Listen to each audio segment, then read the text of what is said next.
November 21st, 2016. I have 6:33. We will call the school committee meeting to order.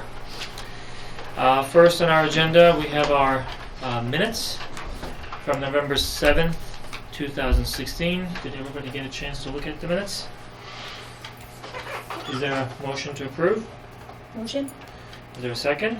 I'll second. Thank you. Any edits, comments, questions? Okay, all in favor to approve the minutes, please say aye. Aye. Aye. Thank you. Do we have any visitors? We don't. Besides me? Like, we don't. You're a visitor. I'm a business. Yes. We have a segment for our visitors from our community. Of course. Yeah. So, but you are our visitor too. Yes. Next, we have our student representative and her report. Annabelle, I'll just pull this near you so that you can be heard. Okay, so October 20th, there was the Special Olympics run through the Hope Club, and that went really well, and it was a lot of fun, and everyone that participated, whether it was like they were actually participating in the Special Olympics, or they were just in the Hope Club helping out, they had a lot of fun. Over $600 was raised. October 22nd, the GMPA had its fundraiser with the Society of Orpheus and Bacchus, and it was a lot of fun, and $90 was made from that. How much? $90. The Halloween trick-or-treating event, also run with Hope, was also a success. There were a lot of kids, and everyone had great costumes. It was a lot of fun. And then November 18th, the GMPA had its first grab-and-go dinner. There was a good turnout of people who came to get a dinner. And also that night, the class of 2018 had its second annual Bonfire Movie Night fundraiser. Last meeting I said that they were only showing the Wizard of Oz, but the next day I was told that the PTO had actually paid for the all the copyright stuff for us to play Brave also. So on behalf of the junior class, I just want to say thank you to them for that. And about $800 was made. And right now the Hope Club is having its canned food drive to collect food to donate to local food pantries. The drive ends tomorrow, but there's already been a lot of food that has been donated. So. That's it? Yeah. Okay. Does the drive end, or is it a continuous drive? Can people come and donate canned foods if they want? I guess, but I mean, it ends, well, to like But your drive pantries, but, ends like, our tomorrow? drive ends Okay. tomorrow, yeah. Okay. All right. Anything else? I'm glad that you guys had a good time at your bonfire. Yeah. I was talking to some folks from Belchertown this weekend, and they said, we saw the bonfire, we were tempted to stop by, but we did not. I said, you should have. You should have. They could have used more donations. You know? So next time, I guess. And that might be an opportunity to, I don't even know if we do that. Do we actually invite folks from other towns as well, or is it just limited to our community? It's for everyone. Yeah. Everyone? Maybe there's an opportunity next time to get more folks that way. For the next time. Okay, is there any question? Okay, thank you very much. Feel free to leave anytime. Or stay. Yeah. Yeah, I have a feeling I may see you soon somewhere. So. That's so Cool. funny. Yeah. Okay, next we have our new business, and we have a guest. Bill? Hi. Al? What should I do in terms of mic? Yep. Would you want to sit here? Should I sit here? You're about to lose your nameplate. Yeah. We'll give you one of those, and we can pass those around. So Bill is visiting us from the Collaborative for Educational Services.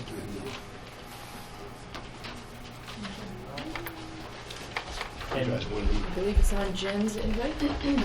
say again? On Jen's invite. On Jen's invite. Back to CES. So I want to first really thank the superintendent, who's been very, very active with the collaborative. It's been a great contributor to our work. The superintendents in Hampshire County meet once a month for 3 hours often, 2 or 3 hours.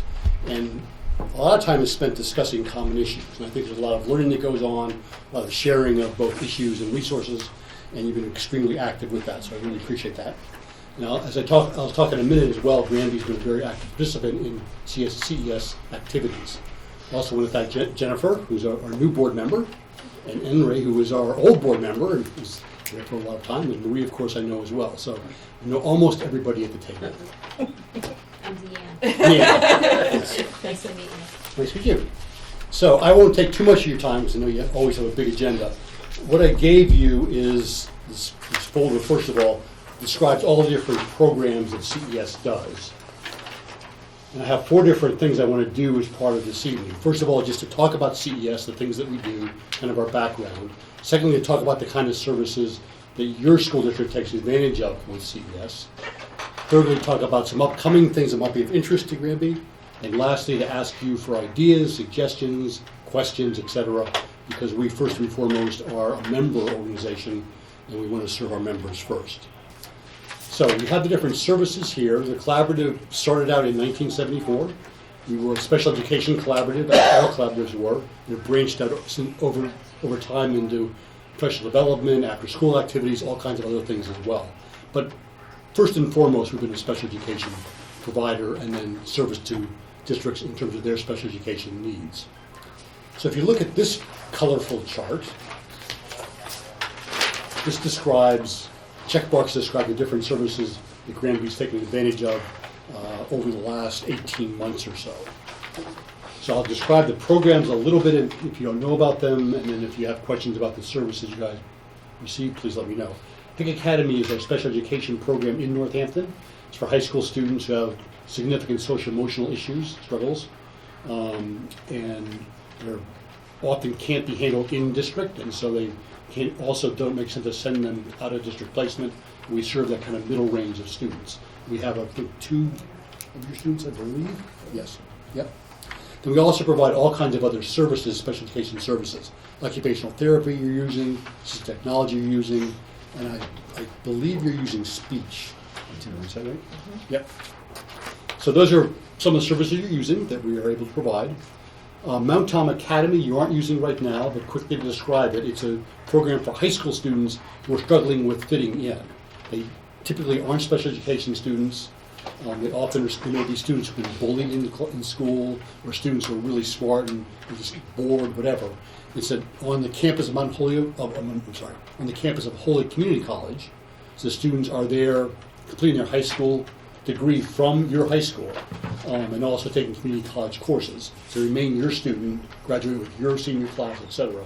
We provide some more intensive work for the students at HCC. So that's always an option for a high school student who may be struggling otherwise in your district. PD, we do a lot of PD, do a lot of it with us, a lot of open enrollment courses I think we do some on-site PD with you also, I believe. Do you remember what? Did we do SEI endorsement? We've done SEI and we are currently doing inclusion. Right, that's right, yeah. Practices. That's right. Yeah, great. Don't put me on the spot like that. Okay. You can just say yes to everything. I promise. Yes. I promise. I'll get to that in a second. Educator evaluation, you take advantage of that. I think last year we have a summer academy with 50 different classes planned by Franklin and Hampshire County districts, and your teacher taking advantage of that. And legal issues is twice a year with Ginny Tate. Last one was last week, and I don't know if you had people with that one, but the one last year you did. We did not. And it's kind of an overview of all the different legal issues that have come up over the year in important cases. You're part of the SPIFFY Coalition, and SPIFFY stands for Strategic Partnerships for Families and Youth. I forgot what the second F is for. If you don't know what SPIFFY is, if you've seen signs around that say things like 93% of Granby's parents will let their kids go to a party where there's drinking. Have you seen any of those signs? Anything like that? Not in Granby? No. Other places you have. South Hadley. Yeah. In Hadley, yeah. South Hadley. Yep, all over I've seen Hampshire one County, recently, yeah. So maybe not here yet, Right. But the prelude to that you do participate in, which is the PNAS, which is Yeah, we've been talking about that. okay, good, yeah, which looks at risk factors and protective factors of the kids in your school. I think it's 7th, 9th, and 11th grades. 8, 10, and 12. See, thank goodness you guys are here. Every 2 years, and so it gets a baseline, then a kind of a snapshot of your school in terms of things like drinking, marijuana use, as well as protective factors. Who's got friends? Who has a caring adult that can go to in the schools, and then gives a profile for the school you can track over time. And I think it's been hugely beneficial in schools, helping schools kind of monitor and adjust what they're doing on behalf of kids to lessen the risk factors and increase the preventive factors. We do some grant writing development, and I think in your case you're part of our Title III consortium. Yes. So Title III is the federal grant that gives money for EL students, English language learners.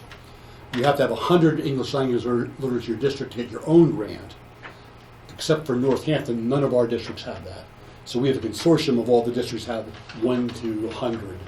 And we're able to draw down money from the state and then provide tutoring for the students, PD for teachers, etc. So it's one example of the kind of collaborative power that we have across our districts. In technology, we do a lot of technology. The major things you guys have worked on is your technology director must be part of our technology PD committee. Mm-hmm. And every January, we have a technology education conference. And that's coming up this January, and last year you guys had participants in that as well. These are things also, all these different workshops you're all invited to come to, open to the school committee members as well as to teachers. Then we do a lot with early childhood, and you may not be as familiar with that since it doesn't directly touch you. But we have a very active CFCE, which is Coordinated Family and Community Engagement Grant, and you're part of that grant. So we have a couple of different things at the local library. And I'm supposed to make sure I give kudos to Janice McCardle, who is a wonderful librarian, who's been great with us. We have 2 different play groups there that we run. We also have parenting discussion groups and positive solutions, doing a lot with parents, and also helping bridge preschool to kindergarten transitions. So doing work in that area as well. And also providing some child mental health, I believe, to one or 2 of your families. And then after-school programs, as you know, we have an after-school program in one of your elementary schools. So that's pretty much what we cover with you. Do you have questions about these, or maybe things that you aren't doing? Nope? Okay. Not going too fast? Okay. So let me just tell you then about a few other things we do, upcoming things that may be of interest. As you may know, all teachers who are going through licensure need 15 PD3s in special education and EL. And we do a lot of courses around that. Again, I think you've taken advantage of some of those. And also SA endorsement, which I know you've done. Yes. We are the state folks who are doing Train the Trainers in the LEAP project, which is low income access. So we've trained trainers, and we have trainers in our district as well. And the commissioner's about to roll this out to districts. So it's trainings tailored to your district. We work with you on that in terms of the effects of poverty on the brain and learning, on issues of homelessness, of building brain capacity, safe and supportive schools, inclusive practices. So there are 8 different modules that you'll learn more about soon that we can come out and help your district with any way that you want, 3 hours, or whatever. So that's in the works. We do a lot of work right now with social justice and equity, and are providing districts some support in that area as well. We brought in 2 new SPED people this year in our PD department, Laura Peltier and Sharon Jones. You may have heard of them. They're both local folks. And they're doing a lot of great work training paraprofessionals, working on inclusive practices, which you mentioned doing. We do SPED program evaluation, transition. We're also doing the statewide training for the team leaders for special education as well. I'm not sure you have anyone involved in that, but we're doing a second one. We're trying to get somebody involved, but I think it was full. It was full. So it plans to have another one. Yes. Yeah. I think Well, also we're January. doing it other places, just locally, so we'll let you know about those. That might be appropriate. Yeah, good. And we have, I mentioned the upcoming TIE conference, and the last thing I'll mention is upcoming in your folder. There's examples of our PD in your folder. And then there's a card at the very back, which is proud of Western Mass Schools, and a card. So I just want to make a pitch for this. This is a Facebook page that we launched at the request of our board initially, and then I think you were part of that, Lenray, in terms of talking about that, and you as well, the superintendents. It was a little bit in response to the fact that charter schools were publicizing up greatly, and our small schools didn't have much capacity to do it. So we said, let's band together and do that. We're past the charter school. It wasn't really for that, but it was kind of motivated by that. We're continuing with this, and we really encourage you to, first of all, get on Facebook and like it, and secondly, send us stories. We have a lot of great stories up there right now. We're always collecting more. I think it's a great way to showcase all the great work that our public schools are doing in Western Mass and provide publicity for our districts. And then the other thing I'll just point out, which I forgot to point out earlier, is our 5-year strategic plan. The outline of it is also in your folder. And I want to just point out that our first and foremost goal is serving member districts. So that's the major thing that we're in business to do.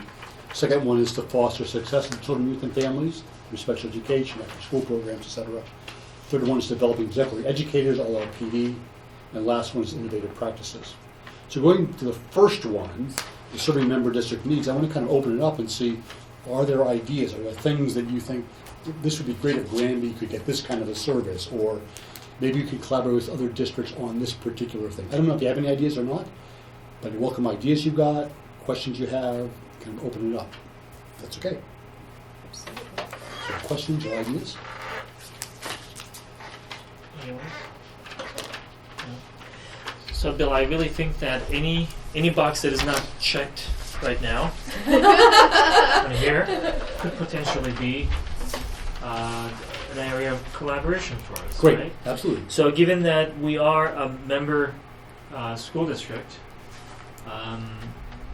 I'm thinking that we should make an effort to see whether or not there is anything here that would suit our needs, and our needs are changing and reshaping based on our strategic goals. So there might be some things here, and I'm sure there are some things. In fact, there are a couple of things that piqued my attention, but we can talk about those later. Well, also with strategic plan, I mean, maybe there's things in there that aren't reflected here that you could just shoot me an email and say, this is an area, maybe other districts have the same need or same part of their plan. So we're open to expanding this list as well, but yeah. So that actually kind of aligns with what I was going to say next, but let me just turn into a question.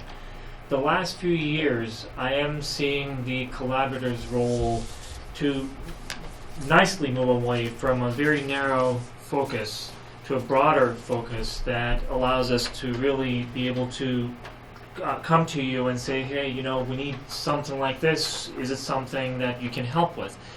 How do we really keep in touch to find out whether or not some things that we may need could potentially be something that the collaborative can provide to us? Is it something that you communicate to us, or do we have to go and ask to you or everyone else on the board, hey, we have this idea, can you help us with that? Which way do you Well, it's two-way communication. So at our board meetings, as you know, we always have some time to talk about district needs. And we've done more of that over the course of time. And then superintendent is a really good avenue as well, coming to monthly meetings, and that's a real place we exchange that. But it's also onus on the collaborative to get to you guys and say, here's something we're thinking about, or here's something we're going to offer. Are you interested? So I think it's both ways. But we really, really want to keep that line of communication open through the board and through the superintendent roundtable. Yeah. The other thing I should mention in that regard that we're really interested in doing is we're the only collaborative in the Commonwealth that only represents small and rural districts. So we have 36 member school districts, and across all the districts we have 25,000 students, which is the size of a medium-sized school district. And so we this last couple of years have become the voice for the rural and small schools around, first of all, charters, their impact on collaboratives, and then the whole issue of dwindling population, et cetera. So if there are issues that you think are more broader than Granby's that you might want to have us do some research on, we can't advocate, but we can educate. And so we did a lot of research into charter school impact, as you know, put out some papers, sent to Rosenberg, helped shape some of the Senate work they did. So we're really happy to do that as well. I think it's an important service. That's one other whole area we'd be glad to hear ideas about. Yeah, and I think that that last area of focus that you mentioned is becoming very critical, because we really, especially on the western side of the state, don't have a lot of voice. But that's exactly what I was trying to mention, that I observed, and I'm sure Jen is observing, the same inclination now of all these member districts to raise their voices on issues other than special education, which we originally thought was the narrow purview of, or narrow area of interest of the collaborative. Now there is more than that. We can talk about charter schools, we can talk about school choice, we can talk about various needs that cannot be fulfilled because of budget issues. So the focus really became much broader, but in a nice way, that all these member communities are feeling constrained due to the same concerns, and now they're raising their voices to be one. So it's great. And I thank you, as much as the board, I thank you for actually taking the leadership on that, because it is very visible the last few years that the collaborative is actually becoming much more active, and as you mentioned, even to be able to connect with the legislature and the policymakers is a great advantage for school districts like ours, smaller ones. Yeah. Even though we feel like we don't have much voice, we have Stan Rosenberg and Steve Kulik, two of the top folks in the Senate and the House, as you know. So we've got some, and we talk to them a lot, so we have some avenues we can work that we typically wouldn't have in a small and rural area. So, just band together and we can do good work. Absolutely. Okay. Well, thank you very much. Thank you. Thank you for coming. Better together. Better together. Thank you. Thank you. Thank you.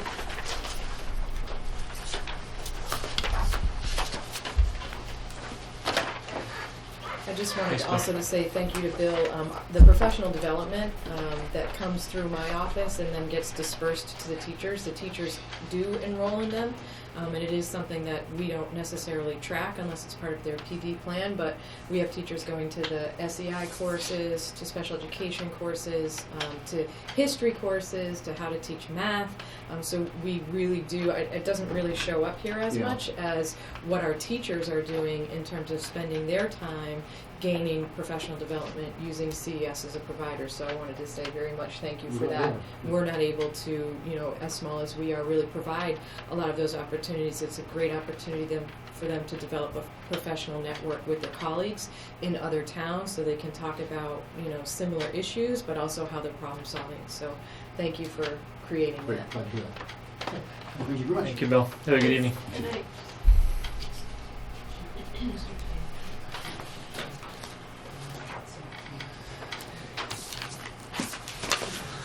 So next we have capital improvement, one of our favorite subjects. Good evening. You want to join us? Yeah, I'm perfect. The thing is, the microphone or microphones will not actually hear you. Okay. Let me come up there. Over here or Anywhere you want, but the nearer the better. I'll sit next to my favorite person. All right. Oh. She can help me. So capital improvement, are we talking vehicles or the okay, both? So the first thing is I don't know if everybody No, maybe just I like want we have it we digitally. can. This is just what I set up and just for myself. Maybe I get enough. 1, 2. The doors in the school, I think, has been brought up probably year after year after year. I fixed some myself. The ones that are not able to be fixed, I have no parts for. They're just obsolete. So it is a safety concern. The doors that I am talking about is the main entrance, cafeteria door on this side. If you go around to the other side where the parking lot is, where most of the students come in, I work on those doors probably once a week. They just don't close all the time. They just barely close. I fixed as much as I can. The frames are just warped. I have some doors in the school. There's a set of fire doors right now. I talked to the fire department. They don't lock, which they don't need to lock. They just need to close. So I took out all the locking mechanism because when they did close, we couldn't open them. So the locking mechanisms are gone, and that's fine with the fire department. But they do close when they need to. The concern is through the custodians is when there's games at night, basketball games or whatever's going on, people just can walk up and go into the school. I talked to them about putting a lock on there on the inside, so when you're in the building, you can unlock it to get out. They said that's fine. I'm a little leery about doing it, and I haven't talked to Cheryl yet. I just don't want to lock a door that somebody's going to panic and doesn't know how to unlock it. It would just be a lock on the top. So I haven't done that yet. But the doors in the building, I've been here for a year now. I've repaired what I can repair. I had a gentleman come down. He does this at, I think,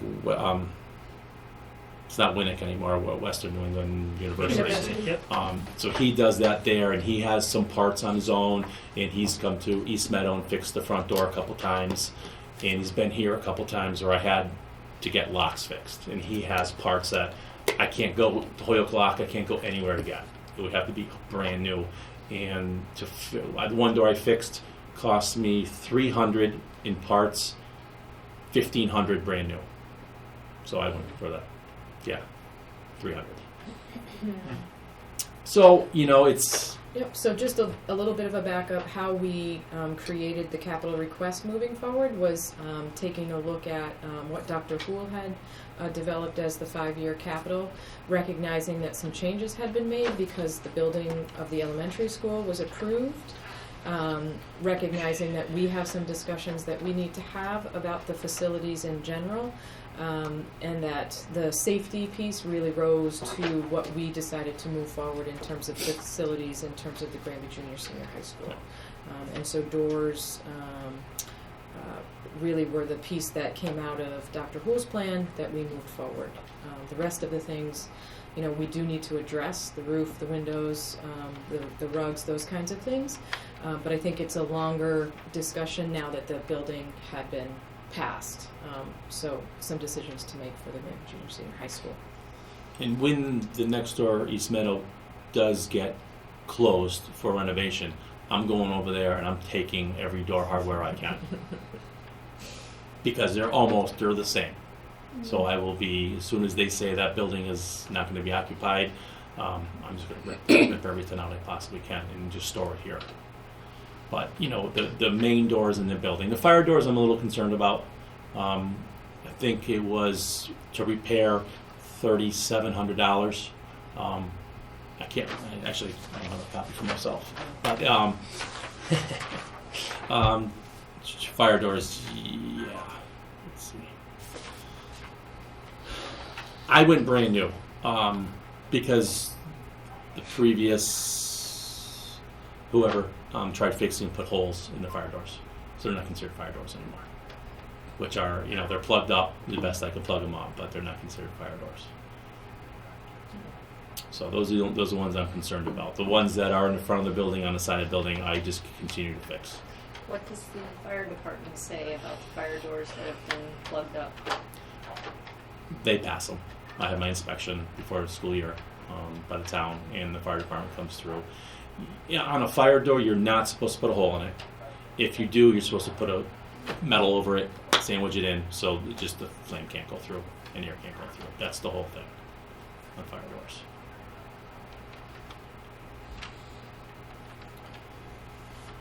So what are we doing? So we moved this part of the capital. Well, there's two pieces to the capital. So do you want to talk about the vehicles? Vehicles.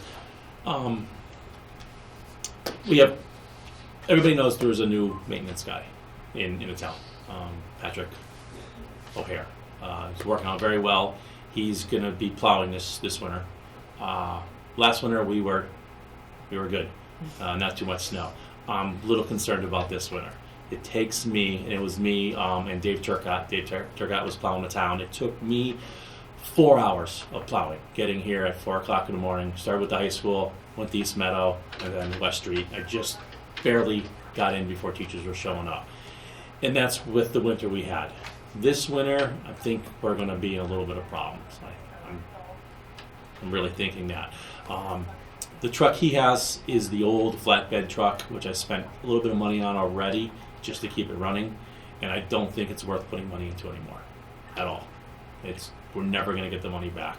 My truck, I just spent $2,000 on fixing it, ball joints, everything for this season. If I have a truck goes down, I won't be able to plow, and I won't be able to get the buses in. Last year I was here on a couple storms we did have, 430, and I just made it, and that wasn't a bad winter. So we do need a truck, a new truck, especially with this parking lot that's going in. It's going to be triple the size for everybody to be parking from the high school and East Meadow right next to this building.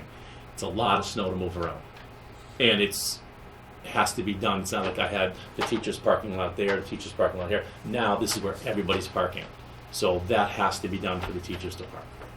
And if I have a truck go down, I don't know how I'm gonna. I'll have to call Dave Droscher from the town. But his priority is the town first. He won't leave the streets to come and help me plow out. So a truck is definitely needed. It really is. And I'm doing the same thing for the town side. Dave Turcott's truck is getting there, where if it breaks down, then I'm not going to be able to plow all the other town buildings. And there is a van that I put in. I don't know if you've seen the new COA van, the blue van, Council on Aging. I haven't seen it. They got a brand new one. It's a Ford Transit. Holds 7 people and a driver. What we transport the kids in right now, it's satisfactory. What we do deliveries in, I just had I couldn't get it inspected. I had to get it fixed for inspection.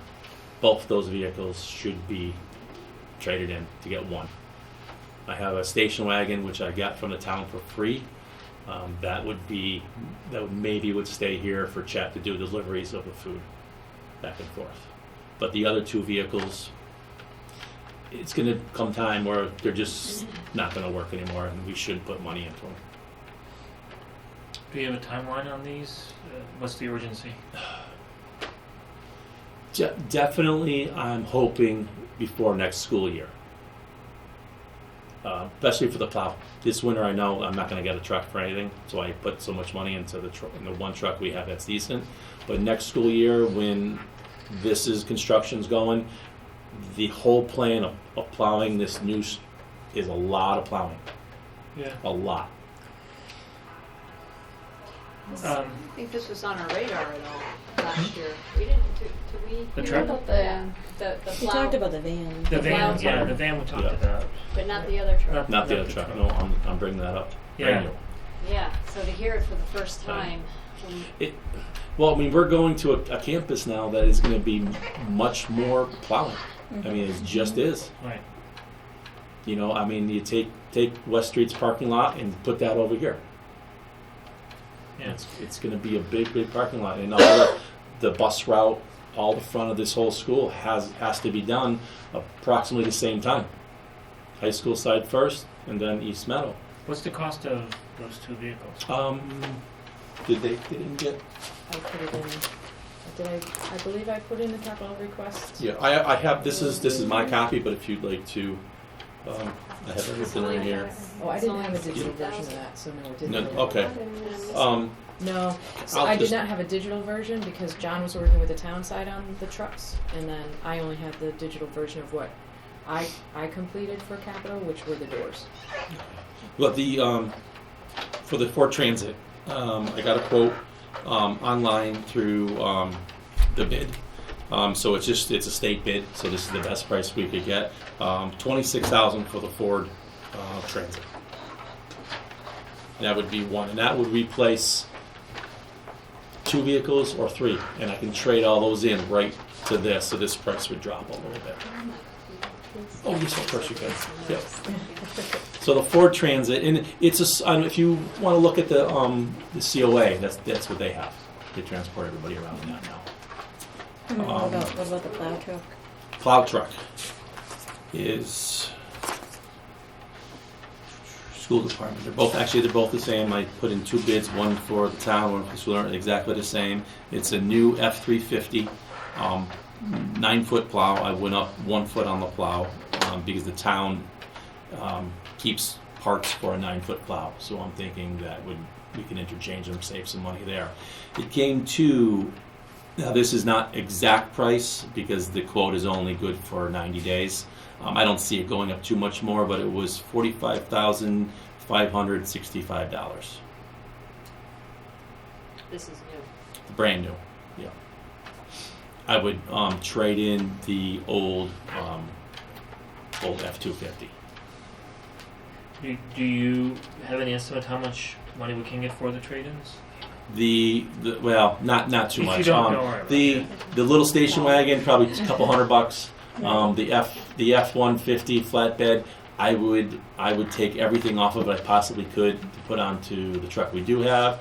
A couple $100 there. The van, the big van, I would say maybe $500 to $1,000.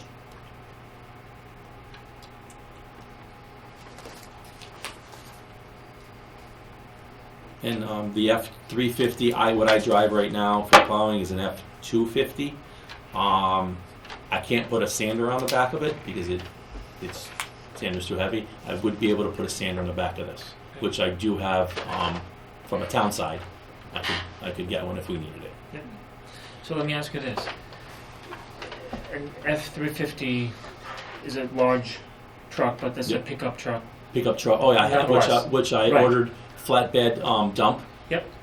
Much more time consuming of putting stuff in and shoveling out. I can dump it. It doesn't have sides. It's much easier for the leaves. I don't know if I've been picking up leaves. We just dump them and then rather than shoveling them out. And it's for the price. It's really not that much more at all. I'm assuming you're asking for that vehicle for reasons more than just plowing. Oh God, yes.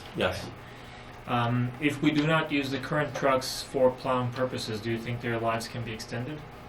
Or is it just regardless of what we do The with flatbed is on its last leg. Transmission, you have to jam it in. It's tired, very very tired. I'm gonna have to get it inspected next month. I'm hoping it passes without me putting money into it. Because I really don't want to put money into it. My truck is a decent truck, the one I drive. It has probably a good 5-6 years left if you take care of it. The other one is just it's more rusted out than anything, and transmission is not good at all. Especially for plowing purposes, I'm wondering if the much larger truck that the town uses may be more suitable for plowing the wider parking lot that we're going to have. And that's where I'm going with it. Regardless of what we do with those trucks, and I understand that there will be a need regardless of what we do with it, that's fine. But for plowing purposes, should we see if we can, because I think the old model was a model of collaboration with the town. Yep.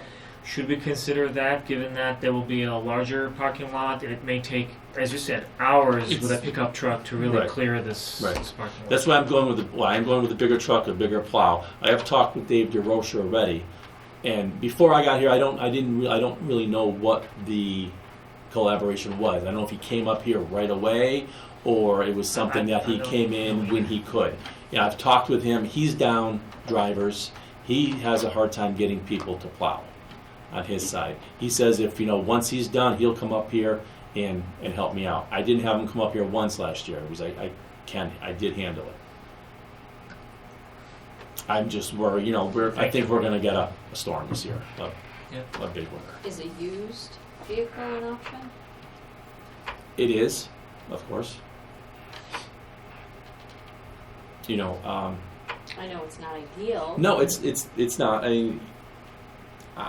I mean, 10 years. If you divide, keeping it for 10 years, if not longer, then you divide the cost, per year. I just don't want to have the parking lots not plowed when buses are driving in.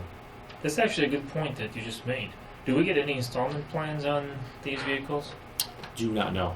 I can ask. Okay. I can call back and ask, but I don't know. I would assume if we went through like Marcotte Ford, we'd just get a loan. We'd pay it. Through the state, I do not know. I can ask. Because I saw some, up to 72 months. Correct. Zero. The interest. only thing with that is if I don't go through the state, I have to get bids. And that, I can do that. I can call every, 3-4 dealers and see what they can give me. Yeah.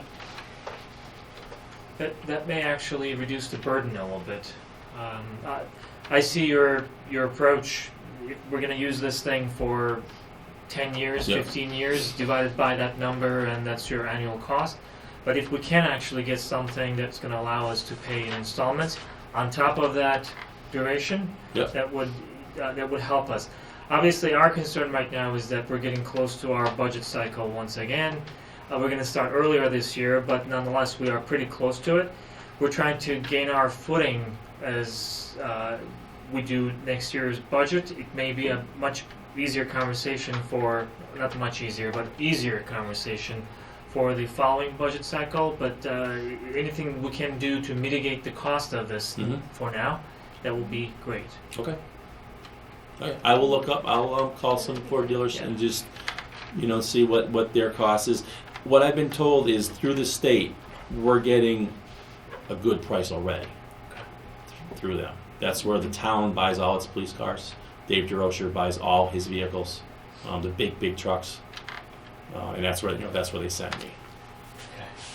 So if we do that, does it mean that we need special town or town meeting approval for precise appropriation of the cost? Or This is for capital and facilities equipment for the town. This is going okay, to so the it's going to have town. to wait until Correct. So annual this town is the meeting. request that comes from Chris Martin Okay. for capital requests for the school Yep. department. One last question, so that we don't get lost with the terminology. You said the condition of the van was satisfactory. Were you being nice, or is it really satisfactory for now? We have the two vans. The one that Chet drives, the Ford Freestar, I had to repair holes in it. It was a wood pass inspection, and it actually had holes through it. So those are fixed, temporarily. It's not a job where it's never going to rust there again. The big van, which is the one that takes students, the golf team, soccer team, around. Wrestling team. I have driven it myself. It's a satisfactory van.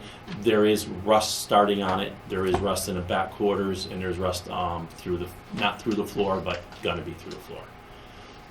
If I can spend money to stop it and fix it, great.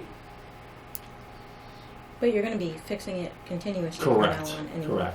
Correct. For me, I'm not a Band-Aid kind of guy. I'd rather fix it 100%. You're in the wrong district. Well, that's what I've been doing. I've been fixing everything that I'm looking into, and I'm doing the best Yeah. for I'm sure you're it. putting on a lot of You Band-Aids know? and a lot of things.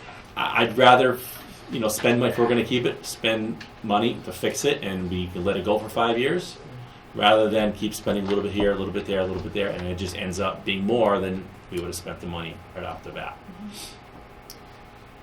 So my question is, this time last year we had a different set of priorities for the capital plan, right? And a year later, like the roof being one of them. And last year we're on the last legs of the roof, and here we are a year later, and now we have a list of other items. So of course my concern is, how's the roof and the other items that were on the capital plan that a year ago were, the priority, and now they're not even on the list anymore. Well, so the list, so to speak, was a 5-year list. Right. And so, when I looked at all of that, bearing in mind the fiscal nature of the town and sort of what we're up against, I sat with John and really looked at safety. The vehicle for transport was one, and the doors being the second. Unfortunately, I think somewhat keeping our fingers crossed that the roof was going to, last another year, because the expense of that is, over $500,000, I believe, was the quote. And so I do think that in my work in meeting with town officials and elected town officials, really is the discussion of the Granby Junior Senior High School and a long-term plan for the facilities of that. Yeah, because last year, we were hoping for another year on the roof. So Yep. here we are a year later, and it's almost like, again, we're kicking the can down the road. And I Yep. get that it's a big expense. Absolutely. But Yep. when the only time that's going to become a safety issue Mhm. is when it's a safety issue. Right. Yep. Oh, We were completely understood. We were gonna look into MSBA funds for the Correct. Correct. And so I That's think, why we were waiting. with all of the focus on establishing the new elementary school and getting that passed, I do think we need to spend some time going back through the capital plan, the 5-year plan, and reprioritizing. So I agree with you.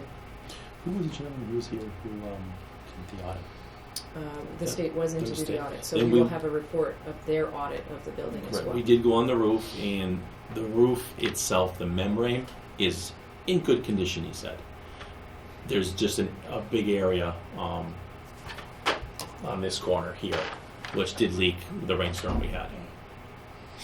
Yeah, I know the locker rooms are a problem. Yeah. Right. It's It's a problem. coming to the point where it will have to be addressed at a point. And when that capital budget was done last year, I had been here for 2 months maybe. When it was put in, and I just went with Judy, and she, this is what we had another consultant here, Adrian, I don't know his last name. He was here, and he talked about the roof and all the vents up on the roof too. And I don't have a copy of the capital plan with me now, so I can't really speak to the details, but. A lot was West Street and East Meadow was Right. most of it. And now that we're getting away from, we're not doing anything on West Street, and we're not doing anything at East Meadow. As far as the doors, I had asked Cheryl about this earlier, but these prices seem pretty high. I mean, is that something that's been looked into recently, or? Yes, I just got one for the fire doors, 7,500 and change for a whole new set, or 30. I think it was like 3,200 to fix the panic hardware, the hinges and everything. That's only one door. Mhm. So. I'm just wondering about Yep. the main door. I went off. Officer White had. I got a lot of this information from paperwork he's had already. He had vendors come up here and look at it. I went by. I put a little bit more money on it because those were 2 or 3 years old. The vendor I did call. He gave me that price because he was up here looking at the door. He said, a little under $4,000, $3,500, $3,600 to repair. So back to the roof. Last year, didn't we miss the cutoff for that MSBA program? Yes. And when is that program? Do they do it every year? I believe they do it every year. I'd like to not miss it, the window again. Right, I believe Possible. it's late winter. Accelerated repair. So I Yeah. haven't gotten the notification for the upcoming school year So is that how it works? You'll get a notification? to apply. Yeah, I remember. Judy did have boilers in there. She had a lot of stuff in there. Yeah. I don't remember specifically what was at the high school. Is it a topic that we'd like to put back on the agenda so I can put the capital plan back in the folder and we can We should pick at it least be apart? talking Yeah. about it so And we then- don't forget things. And then, because a lot, as John referenced, a lot will come off when you look at it because it Right. was really elementary school focused, with the big piece here being the windows, floors, bathrooms, Mm-hmm. Right. and roof. And that capital plan needs to be submitted by, doesn't it need to be submitted to the, Town. Yeah, Town the by- date was yeah. November 15th, so we submitted what we have presented here. So Oh, I Okay. apologize for that. If I oh. So we submitted these things that are on this sheet already. Obviously, since you submitted it, it becomes a little bit of formality. But don't these get approved by the school committee before they go to the capital committee? I wasn't aware of that, so if I made an error, I apologize. And No, just so certainly you we know, can go back. Yeah. Yeah. I mean, when I got the information from Chris, there wasn't any indication that that was the process. So I just took what was in the capital plan and a discussion with John and moved forward. So if I've, overstepped in the process, then I apologize for that. So. We should put it back on the agenda though, so Yeah. that we Yeah, don't no, lose track of absolutely. stuff. Yeah, and I think it is something that the school committee needs to be voting on. Okay. So, Mea culpa. yeah. Would you like me to go just call a couple Ford dealerships and see if that price is comparable to I what think they it's- could yeah, get? I think it's worth doing. Okay. Yeah, I think so Town too. meeting's gonna ask anyway. Okay. And if Well- there's some way that we can finance it, so it's Stretched less, over a few yeah, years. Okay. absolutely. I'll call. You want me to call three of them? I mean, do you want to just get a? Does the state have a requirement? This when you go to the state bid, that's it. It's the state bid. You don't have to go for 3 bids. If I go to like a Ford dealership, what get Chris 3. Martin said, I need 3. Mhm. But they from Dave DeRocher, he buys all his vehicles. I mean, he has 10 trucks. He gets the best price right through the state bid. And how does he know that it's the best Oh, price? he's gone out. He's gone with Chris Martin. They've gone out and they've tried that. I mean, the town buys all their vehicles right through this, all of these cars.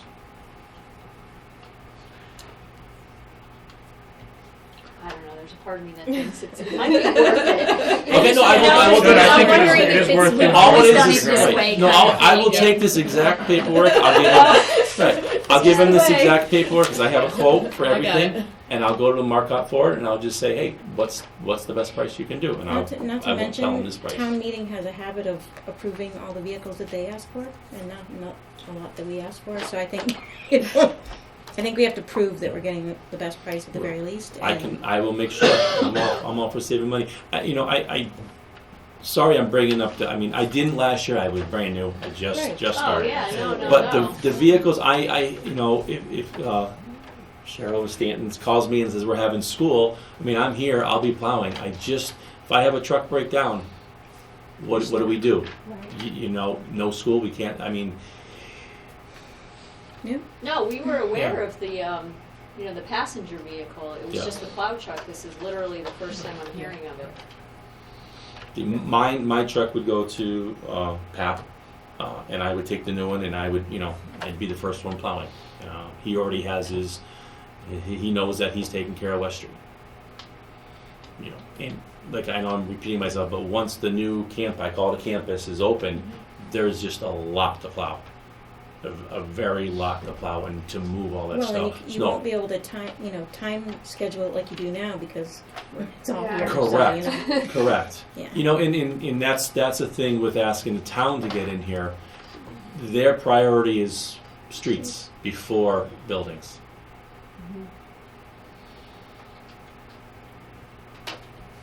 I'm trying to find the dates for the accelerated repair program. I can't find anything. Yeah, I haven't gotten any note yet. Yeah. We usually get the request for proposals. Right. Okay. Mm-hmm. Because I think we missed it last year. We did We miss did. it last Yeah. year. But it was spring because I remember the conversation. Mhm. It was around April, I believe. When we started talking about Okay. So So we had already missed it. On October, when I started, it was like a month away. Okay. Like when I started. Which one? The The, accelerated? the deadline The for deadline. the accelerated Yeah. Well, program. then Yeah. we are right there. Yeah, we are. Or we're close or over. Or over again, missing it 2 years. Oh my God. I hope Well, that's not the case. yeah, we don't know. So I remember it was, I mean, I was running around on the route. I mean, I was getting all this information to Judy about the vehicles and everything about this time of year. Mm-hmm.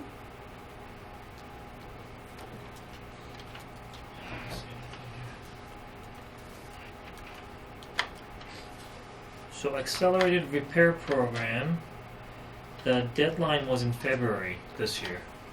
Right. February 12th, 2016. So that means we have a little bit of Yep. time, hopefully, for the accelerated repair So program. that's Yeah. different than the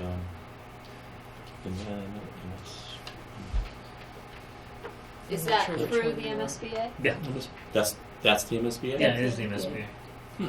Okay. What was there another one that we submitted? There was one in April that was for the core program. It's for projects beyond the scope of the accelerated repair program. That's in April. So looks like, and there are many other types of projects. I'm sure there was something that was due in November as well. But looks like if they are repeating this cycle, we still will have some time to apply. And that covers about 50% of the cost, if I understand, if I remember correctly. That I don't see here. We can Yeah, find that out. It's not covering so. the whole No. cost. Yeah. No, it's not covering the whole cost. No. It's not. Yeah, there's nothing here. So, sorry, I just derailed the conversation. Well, no, I think that's important. We need to make sure that we do not miss this deadline. Heard. I don't see any percentage. Got it. No, but I think I remember it was around half. We have all that paperwork, right? Yeah. Was there Yeah. was there a price on there for the roof? It was. I thought it was 500,000 Yeah. Cool. in that area. I seem to think that it was So- a little less than that. I can't remember. I'm trying Because I to know. be Yeah. Optimistic. It's I I- could be for some wrapping reason in the I'm science thinking classrooms and the 380. bathrooms too, but yeah. 380. There might no. I think that the whole project was all the rooftop units, all the ventilation fans too, which need to be replaced. It's all in one. I mean, if you're going to do the roof, you got to You do do the everything vent. all at once, You right. don't want to do a roof and then take out ventilation and do it all at once. So it looks like we have two different things to look at. One is the vehicles, whether or not we can get a better price through bids. I can. You know, very high volume local dealers may have some, you know, I something will. for I us. will Yeah, over let's the just weekend, find over out. this holiday Yeah. weekend. I don't mind going down and just walking in with this paperwork and say, what can you do? Yeah. So it's no problem. There's two right in the area. Yeah, and the other thing, John, would be if the state has any installment no interest for so many months I type can of call. program, I can call then, tomorrow. You know, that would be the same thing. Yep, Then I can- between those options, hopefully we can Okay. make a decision. I'll call And the tomorrow. other one is the accelerated repair program to get a little more detail around how much reimbursement we're going to get and how much actually the roof is going to cost. That's going to determine, you know, what we can do about it and how quickly we can do something Mhm. about it. There's I mean, know there's- probably this is not what you want to hear. No, but there's more involved in. I mean, just the Yeah. roof. It's all the rooftops. Yeah, Units which need to Yeah. be replaced. yeah. And one last thing. I know you wouldn't do this, but based on what you said, you know, we'll press and you apologize. There is really no need to apologize. In fact, we appreciate that you're bringing this to us before it's too late. We would rather have the clarity around it Right. than An just sit emergency. on it and then find out Yeah. much later. Agreed. So No, thank you right, for right, that. right. Appreciate it. I try to be proactive in all this, and I know the van is a issue for you. On that from Which from one? last the van, the one that the kids Last get year's. transferred. Oh yeah, my kid, because my kid's Right. on that van. Right. So yeah, You know? I have a little personal Yeah, interest in I it. know you do. It would so, be nice to make sure that You know, if I had to prioritize it, and excuse me, but I would go for the plow truck than the van, because I can get the van is in good shape and I can keep it going. plow truck, I just can't continue to fix that plow truck. And we can put a couple of chairs in the trunk, right? Just Perfect. On the flatbed. flatbed, Perfect. waving to the John, crowd. can we do some community service and just get the kids out there with shovels? I mean, we're gonna have, a brand new, gorgeous school, and I just want to make sure that when it needs to be open, it's gonna be open. Cool. Any other questions for John? John, did you have anything else? Great. Thank you very much. Thank you, John. Not this Appreciate one. it. Thank you. You're welcome. So Thanks. can I just Yeah, please. recap? What I'm Absolutely. hearing you say is that you would like to have an agenda item for next time in which you review the former capital plan. So I'll have that in the folder for you, and that you also want a timeline of the accelerated repair schedule, so we don't miss that date. And then we can compare information, and we may have the result of the audit by then, so we may be able to put together a proposal for And the estimates. And how much, And and estimates. estimates, and how much the MSBA, the percentage. right? Okay. And for next time? Yes? Yeah, that would be good. Sooner That should the give you better. enough time, right? 2 weeks, right? That's when we meet next. I believe so. For What the- is it? December 5th. Yeah, that's 2 weeks from now. Yep. Yeah, is that enough time for all For the this? truck On the roof estimates? stuff? The roof we might not have Well, the the audit truck back, has- but the we can truck I'll have have the their other. truck. Yeah, no. I'll have all The that. roof, we at least have an estimate. We have from last year. Right, From last year, exactly. yes. Yes. It's And gonna I be in the think- general area. And I think that encompasses. I think the 500,000 encompassed all the rooftops. I have some emails, and I'll look from Adrian. I can't remember his last name, but he set up a whole bunch of stuff with Judy, and it was everything done on the roof. You just want to go. You don't want to go up there and piecemeal. You want to do Right. everything at once. It's more cost effective. Well, and if it's the accelerated program, I would imagine they have some stipulations. Right. They're not gonna just. Do right, and it's up. I mean, everything. Once we touch the roofs, things are out of code. Yeah. Yep. Right now, you need on the shelf. You need a 8-inch shelf riser for the units. Right now they're like almost on top of the roof. So we did all that stuff. Thanks, John. Yeah, you're welcome. Thank you. One a favor to ask: if we did not take them completely out of the drive, can we have an archive of the old school committee files? It would be, for instance, good to be able to go back and find the capital plan, because it was part of one of the folders last year. Just that might be the easier way of finding Sure. things. Thank you.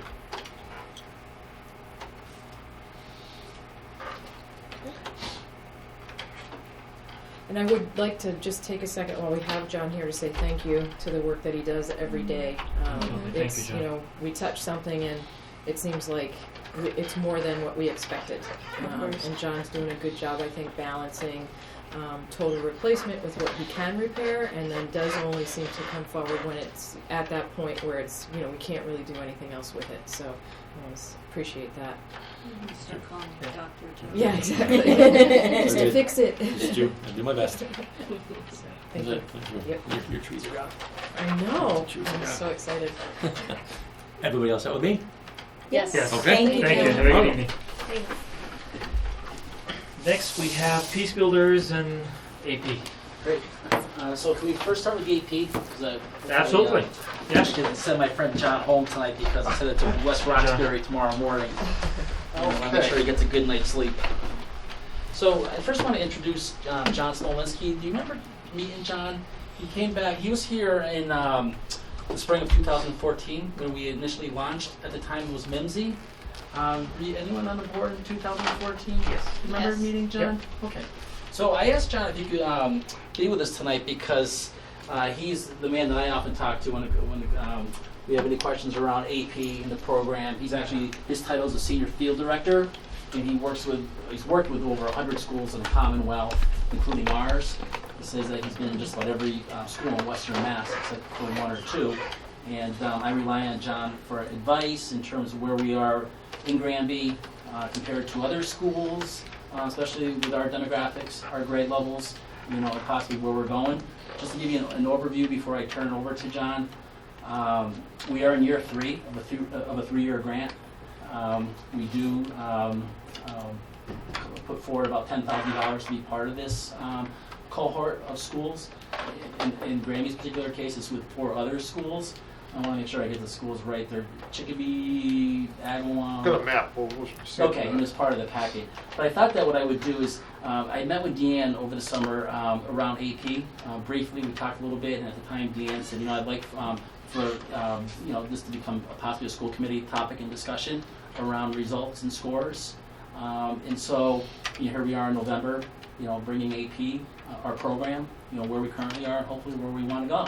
Especially when we talk about budgets, and in the spring, as you I'm sure recall, last spring we had a discussion around AP courses. Do we want to expand? Do we want to limit? What do we want to do? So I think before we make any decisions, I'd just like to see where we are with the data, and to look at it and to see and make some decisions based on what the data shows us. Cool. So at this time, I'll turn it over to John. Before I start, I just hope you folks get a good price on your truck. So I'm John Smolinski. I'm the Senior Field Director with Mass Insight Education.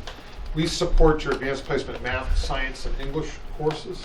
And of course, an AP course is a university freshman level course that you take in high school. National exam at the end of the course. And first 2 weeks in May, 1, 2, 3, 4, 5. 5 is the best, 1's not the best. With a 3 or higher, you can earn college credit. And it does help you compete for college admission. So we have 3 goals in our program, which has kind of played out here a little bit on Granby. We'll show you some specific results in a second. To increase participation in the most rigorous curriculum, and you don't get any more rigorous than AP. When we started here 3 years ago, Granby had a very tight pyramid of kids taking AP. It was a gifted and talented program for your top few kids that were taking the course. And you really didn't have a completely of a test-taking culture. So a lot of the kids would take the course but not take the test. I think both of those things have evolved over the course of our working with you. So increased participation, increased performance, 3s, 4s, or 5s. The only way you don't do well in an AP course is by not taking an AP course. I've shared some information with John on the research that we do on taking AP courses, and the difference between on persistence rates, the ability to go from the freshman year to the sophomore year of college without flunking out, just by taking, irrespective of grade, 1 AP course is huge. At community colleges, it's about a 20% difference. And is it really any surprise, if you go back to the definition, if you don't take an AP course while you're here, and you go to the community college, you go to the university, you'll take 5 AP courses in your first 14 weeks on campus. And that's why so many kids get overwhelmed. Because we do want your students to be very successful in college. I think America's kind of relying on it. So this is our map of where we are right now, just to look at some of the Western Mass schools that are currently participating along with you. Westfield, Franklin County Tech, Agawam has completed the program. They just do some mock exams. Both the Chicopee schools, Holyoke, Ludlow, Palmer. We're in over 70 schools. We've been in over 100. 14 schools in Boston, 5 schools in Worcester, 3 schools in Springfield. We're in Nantucket. We're the Berkshires. We've got it all covered. What do we do for you? Academic support, teacher training. So we run our own summer institute at Bridgewater State University. It's a College Board endorsed summer institute. We bring in faculty from all across the country, chief readers, former chief readers, test development committee members, course redesign folks. And so your teachers have got to go to 2 in a 3-year period. Often they'll go to the New Teacher Summer Institute, then they'll go to the Advanced Summer Institute. And then a 2-day workshop every year. They just concluded in April. And I saw some of your teachers there when I was there. We actually had Trevor Packer, the National Vice President for the College Board, who manages the AP program, come and wanted to see what everybody was talking about at the 2-day workshop. We trained about 550 teachers in October. Again, so up to 7 days of PD a year. Support from our content directors and consultants. Working for me, I've got some wonderful master teachers, whether it's Mr. Souther and calculus and mathematics. We have a statistics consultant, 2 wonderful English directors, life sciences for biology, Amy Johnson in physics, environmental science. I mean, so we have a lot, and doesn't.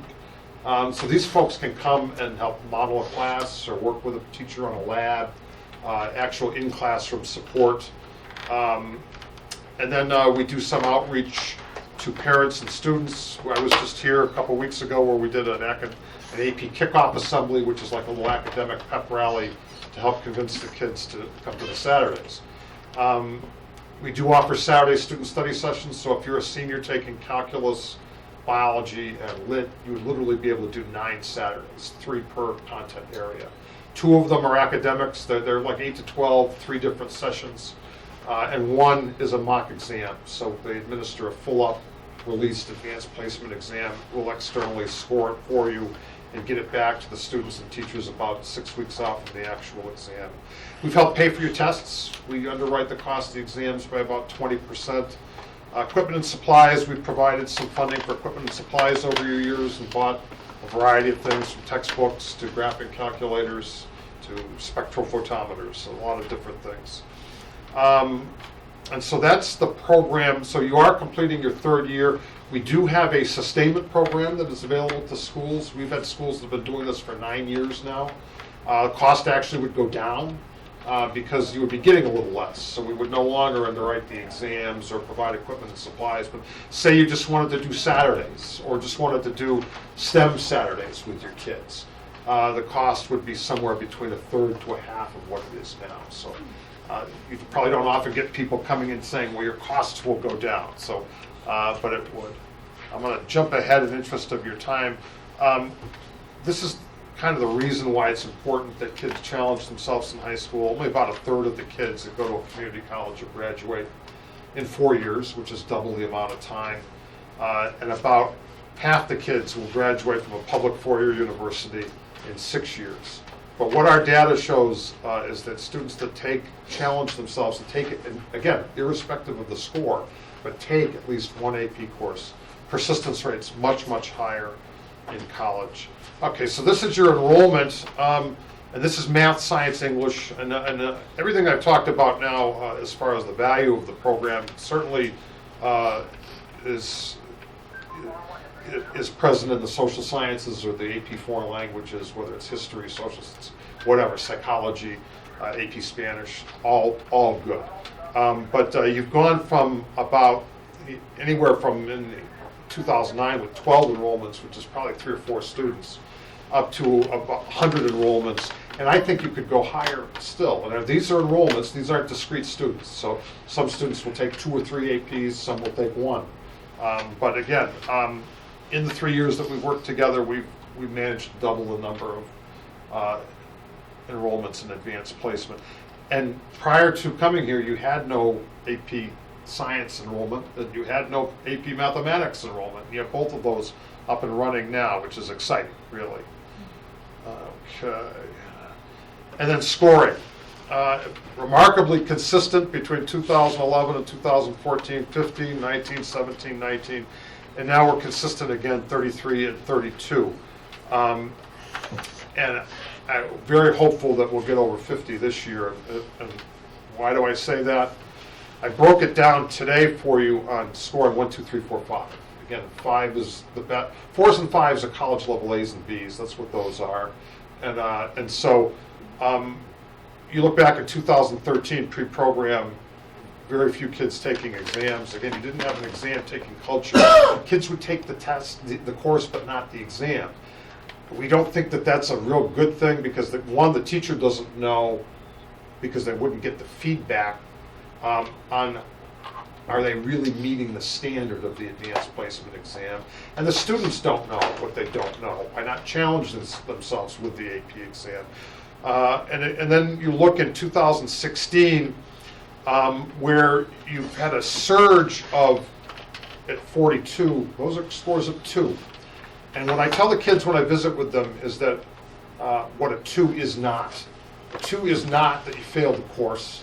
A 2 is not that you fell off a cliff. The definition of a college board, by College Board, of a 2 is may be qualified. it probably means you missed somewhere between 2 and 4 multiple choice questions. I had College Board tell me about a year ago that if they could trip 3 to 4 multiple choice questions from incorrect to correct, 180,000 more kids would have qualified in AP Biology. It is that tight. These are difficult exams.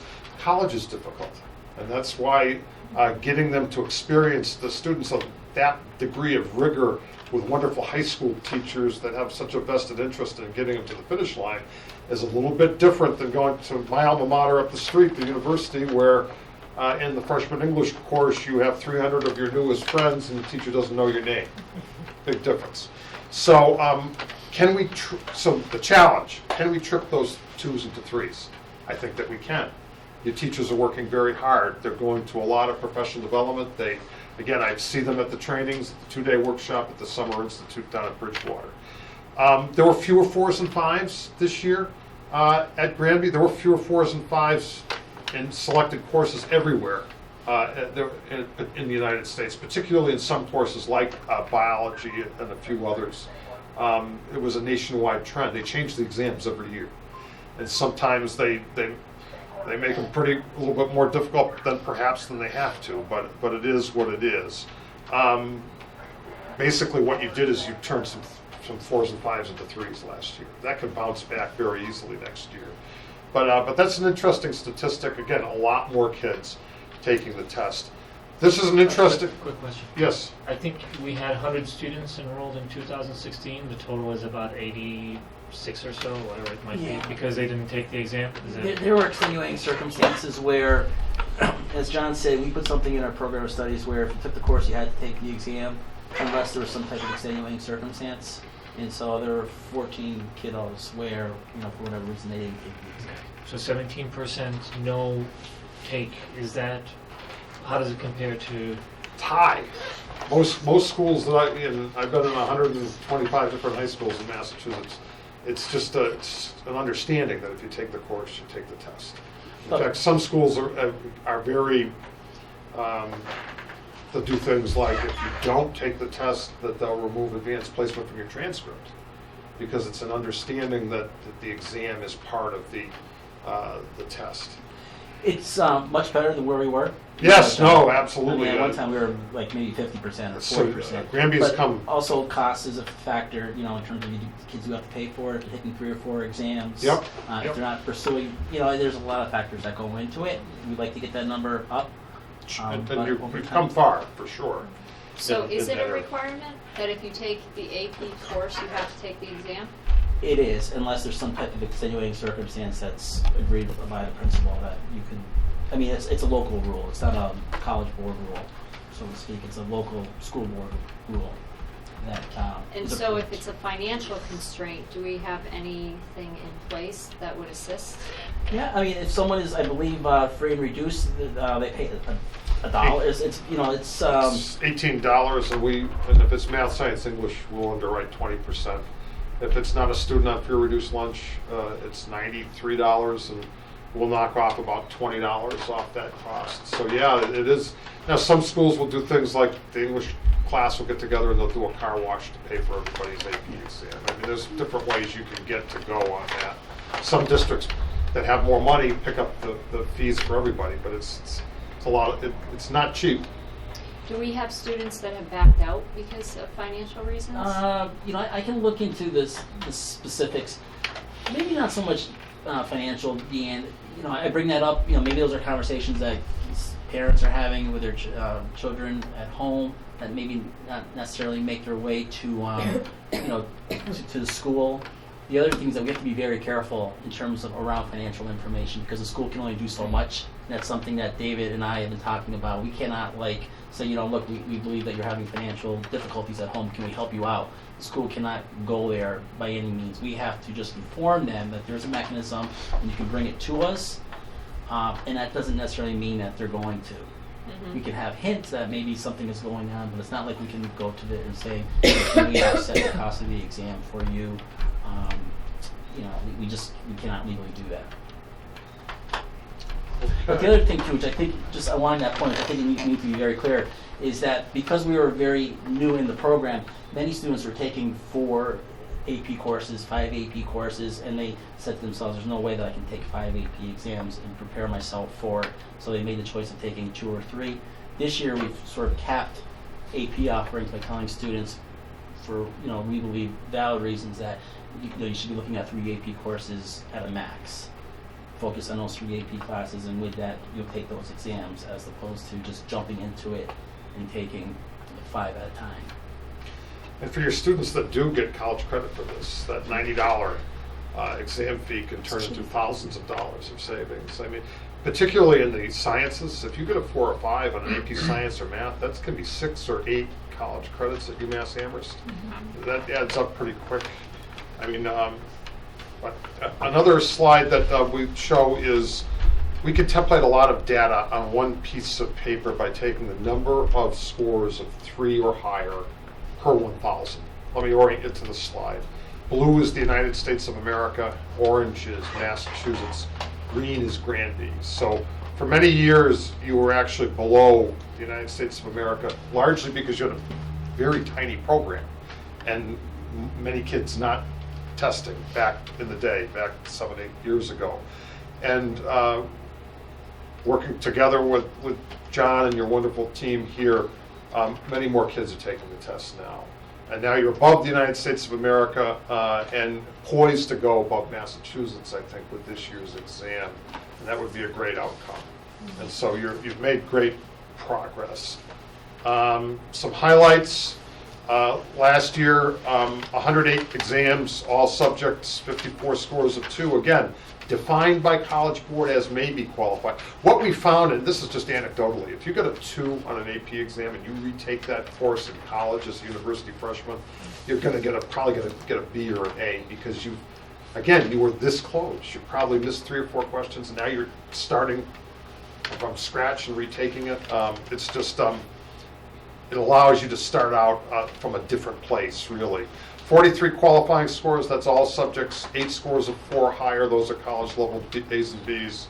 And you had qualifying scores in calculus, biology, government, U.S. history. The most ever in AP English Language and Composition, which is the junior English course, which is maybe the most important course that the kids get to take. And then the literature course, also the most qualifying scores in 4 years. Just some things that looking at your data before coming here, you have a very large AP Computer Science program. That's something that also falls under our purview, and it's part of mathematics as far as what we do. It may be the largest program in Western Massachusetts. That's something that you guys can leverage a little bit when you do 8th grade recruiting and things like that. That's pretty important. You may have had a little higher number last year if we had been able to enroll more kids in AP Statistics, right? And I mean, that was the first time you offered it, you got 11 kids to qualify in the exam. That was an amazing result, and then for whatever reason we didn't gain the enrollment to be able to run the course. Love to see that course come back. It's a wonderful course. If you don't take it here, just about every major in college requires some sort of statistics, so it would be a great course to recover. I believe you have a pretty healthy census in calculus this year, which is good. Talking to John, you've made some adjustments to the science sequencing program. It used to have to do 2 years of biology. Now in your honors biology condenses into 1, which allows you to take chemistry in the sophomore year, which means you could have 2 years of science with those prerequisites in the bank. No, I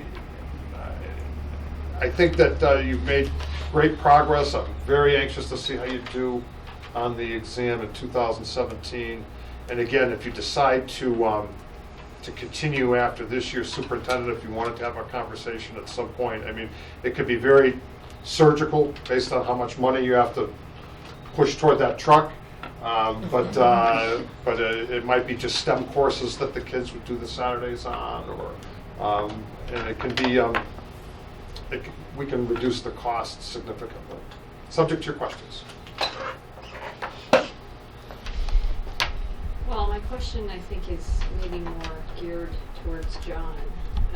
What is the difference between this program and the program that we offer through HCC? Dual enrollment. Yeah, the Early dual, in yeah. Great What question. gap is that filling that Yeah. AP isn't? It's a great question. Wow. I mean, I'm not so sure if I'm ready to answer that, because that's something that, I think I would really probably have to get some feedback from the students to ask them, because some of this seems, like you mentioned, the stats class. Many students that are in an early and mid HCC dual enrollment program have taken AP courses here, but what they see the value with dual enrollment is that it's guaranteed college credit. There's no exam at the end. They take the course, they pass the course, they get the 3 credits, and those are possibly transferable. And instead of taking 2 or 3, some of these students who are at Hoyle Community College or Springfield Tech, they can pick up 2 years, get an associate's degree, and be able to transfer in as a sophomore. But that's a good question. Something that we really need to Well, it's a look at. national exam. I mean, so the community college is certainly a great opportunity for kids, but the syllabus for that freshman statistics or English course is different from the one at other schools. Here, the syllabus is vetted at the College Board at the national levels, so you know you're really getting the national standard in the course. And Because that's actually some of the feedback that I've heard, is that the AP is more rigorous than it is over at HCC. And that's actually what we heard as well. Yeah. Um, So I know that students can go over there as early as junior year. Yeah. So it seems like we have a lot of Not programs all, going yeah. on. not all college professors have a background in pedagogy, and certainly the teachers here do, so that's another benefit for taking it in this building. I think, the dual enrollment is something that we should also discuss. At least this is my personal view, that it became almost an open door for a lot of students to go from junior year on, and not everything that looks blue may not be the blue sky, because it looks like we're offering a lot through those programs. But I believe if we do what we need to do in our school district right, there may not be a need for many of those students to actually go to HCC. Because what you just mentioned, John, seems to be the biggest promise nowadays, that if I go full-time, which wasn't, my understanding, wasn't the purpose, and is not the purpose in many other districts, it becomes an associate degree program for high school students. And it's supposed to be a supplementary program for those students who have the want and have the ability, provided they fulfill some of those requirements, to go and get some additional college credit. This actually does that and more, because what I heard, based on conversations with our own teachers here, the AP curriculum is much more rigorous. It is based on Common Core, which is, and beyond, at least fulfills the Common Core requirements and more. As you said, it actually is at a level that many colleges offer those classes. So if somebody really wants to learn and just go to college and benefit from their experience, I think this is a great experience. On the flip side, obviously, if you go to a university after you take those classes at our community colleges that will accept those credits, and it's not a guarantee either, if they do accept those credits, obviously you already did the work. You don't have to worry about convincing somebody at an office that your AP credit is now the equivalent of what you would take there.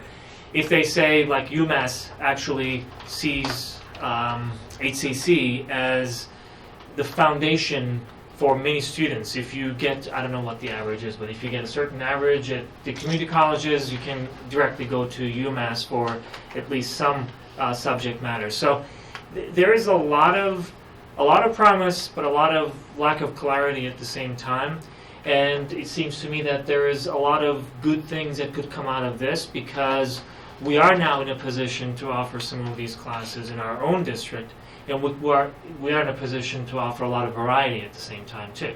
Whether it's computer science, stats, the traditional classes, but we can go more beyond that. Do we know the information as far as, let's say a student takes 3 AP courses and scores a 4 or a 5, and then applies to college? How likely are they to get credit for all 3 classes within the college of their choice? Yeah, Do we have stats on that? Extremely likely, and in fact, if you wanted to, College Board has a link. So if you were to Google AP College Credit, College Board, you enter the name of the school that you're interested in, you click on it, and it'll jump to that school's credit policy page. And so every single school has a credit policy page. So if you go to MIT, they'll only give you credit for Calculus B, C, and Physics C. But 1 in 100,000 kids that applies gets to go to MIT. Some places will kind of hold you up a little bit and require a 4 instead of a 3. Many are very generous, though, in their credit policies. As I mentioned, some of the STEM courses at UMass will give you 8 credits with a 4 or 5. The English 11 course with a 3 at Worcester State will give you 6 college credits. When I worked at Boston University, in a given year, I had kids that landed on campus with semester done and $20,000 saved by doing it. So they're all a little bit different. All of the schools have their credit policy pages. Some of them revise them periodically, and again, they have a little tool on the College Board's website that you can actually look at all the various courses in the region and see what you have to get for my course, and it's all a little bit different. And I think it's decided at the departmental level on the university campuses. Yeah, I guess I'd like to understand more about the decision, parents are making to forego taking AP courses and sending a student to HCC. Yeah. And I think going back to, and we can have these discussions at another time, but I think, like you said, we acknowledge that an AP course here is much, I believe, more rigorous than a Holyoke community or a community college entry-level class that the kids are taking, whether it's biology, whether it's and we've had students take a biology course. I just think that the biology that the kids are taking at Holyoke Community College is not like the AP biology that our kids are experiencing up in room 210 every single day. So then the question is, are we doing our students a service? So John, I don't know, we've had these conversations in the beginning of these conversations. If you want to talk a little bit about what early college was kind of perceived to be, or when it was thought of, and then how it's shifted, and kind of where we think we're going in terms of talking with HCC and early college. Sure. So, and back to Cheryl's point, we do have the three of us, Ms. Spirit and Mrs. Stanton and I. We're meeting with a representative from HEC who works with Granby Junior Senior High School around early college. We're meeting with her Monday after Thanksgiving to really delve into the issue and to look at it, to look at our kids, who she knows very well, why they're, the conversations she's having in terms of with our students, why they're leaving, what they're looking for, bringing some of that feedback to us, and maybe looking to bring back possible policy, looking at maybe writing policy around dual enrollment. As Cheryl said, with dual enrollment and early admit here in Granby Junior Senior High School, it was always a product of our schedule. Okay, whether we had a day 1, day 2, whether we had an oscillating, rotating schedule where every single day a block was very different. If students wanted to pursue dual enrollment or early admit, the only option that they had was that they leave campus, they say goodbye to us, and they're gone for the rest of the semester, rest of the year, rest of the 2 years, whatever it was. When we put the schedule in place, which we had conversations, I believe, a couple months ago around the schedule, and we said we're going to submit a schedule it was for a couple reasons. And one was that we know that with shrinking budgets and looking to share staff and looking to maybe have something cemented, we need to have A, B, C, D, E, F, G, H in place, not only for staffing reasons, but also for opportunities with our students, that if they're looking to supplement their education with a possible dual enrollment, then they use the morning or the back end of the day, their schedule, with a possible HEC offering, where they can leave at 12:30 and take classes from 12:30 to 3 o'clock. But they're here with us from 7:30 to 12 o'clock. That's the idea around it. And I think moving forward, that's the direction that we would like to go. Is that if students, if we look at dual enrollment as being exactly that, a student is enrolled at Granby Junior Senior High School and possibly taking classes elsewhere. It doesn't necessarily need to be a community college. It could be virtual learning. It could be some type of externship, internship, whatever it might be. But the opportunities would be endless for our students, opening up the possibilities. Whereas the last 6 or 7 years, 8 years, dual enrollment at Granby Junior Senior High School was that students would leave campus and say goodbye to us and pursue education elsewhere. So I think that moving forward, I think that's the direction that we would like to, move in. And then with, early, and that was a big Barack Obama, college readiness, early college, ECHSs springing up all over the state, Middlesex, all around the Commonwealth. There are these early college high schools where what they're trying to do is bring the college experience to students within the high school building. Have these stretch courses that run 180 days that are like a college course, but instead of 90 days, they're over 180 days with a college professor, possibly with co-teaching with a high school teacher, bringing that experience to students. So I think, that we would like to look at early and dual enrollment and sort of tweak the policy beginning next Monday with the rep from Hoya Community College and seeing what we can do to keep our students back on campus and not this kind of, phenomenon that happened last spring where, to be quite honest with you, a lot of it was over budget, uncertainty with classes, and students and parents, I think sounding the bell that we want to flee the school for something that was a little bit more stable. And they had already made their choices, whereas it was that last hour when I was making phone calls, meeting with kids, trying to encourage them to stay back and that things would be sound, especially with our AP program or even with our honors and college level courses. So. Well, that's disheartening. But that's a good conversation to have. I think we have to make sure that whatever decisions are made, and that was your point as well, are made for the good reasons. And, I had a brief conversation with Cheryl on the same topic earlier this week. I didn't even know that this was going to come up today. But there are a lot of factors that go into that decision to get involved in dual enrollment. And part of it is basically the escape from the unknown to something that we think is going to offer something more than we can in this district. But to the extent that we can show there is AP, there are some opportunities through a virtual high school.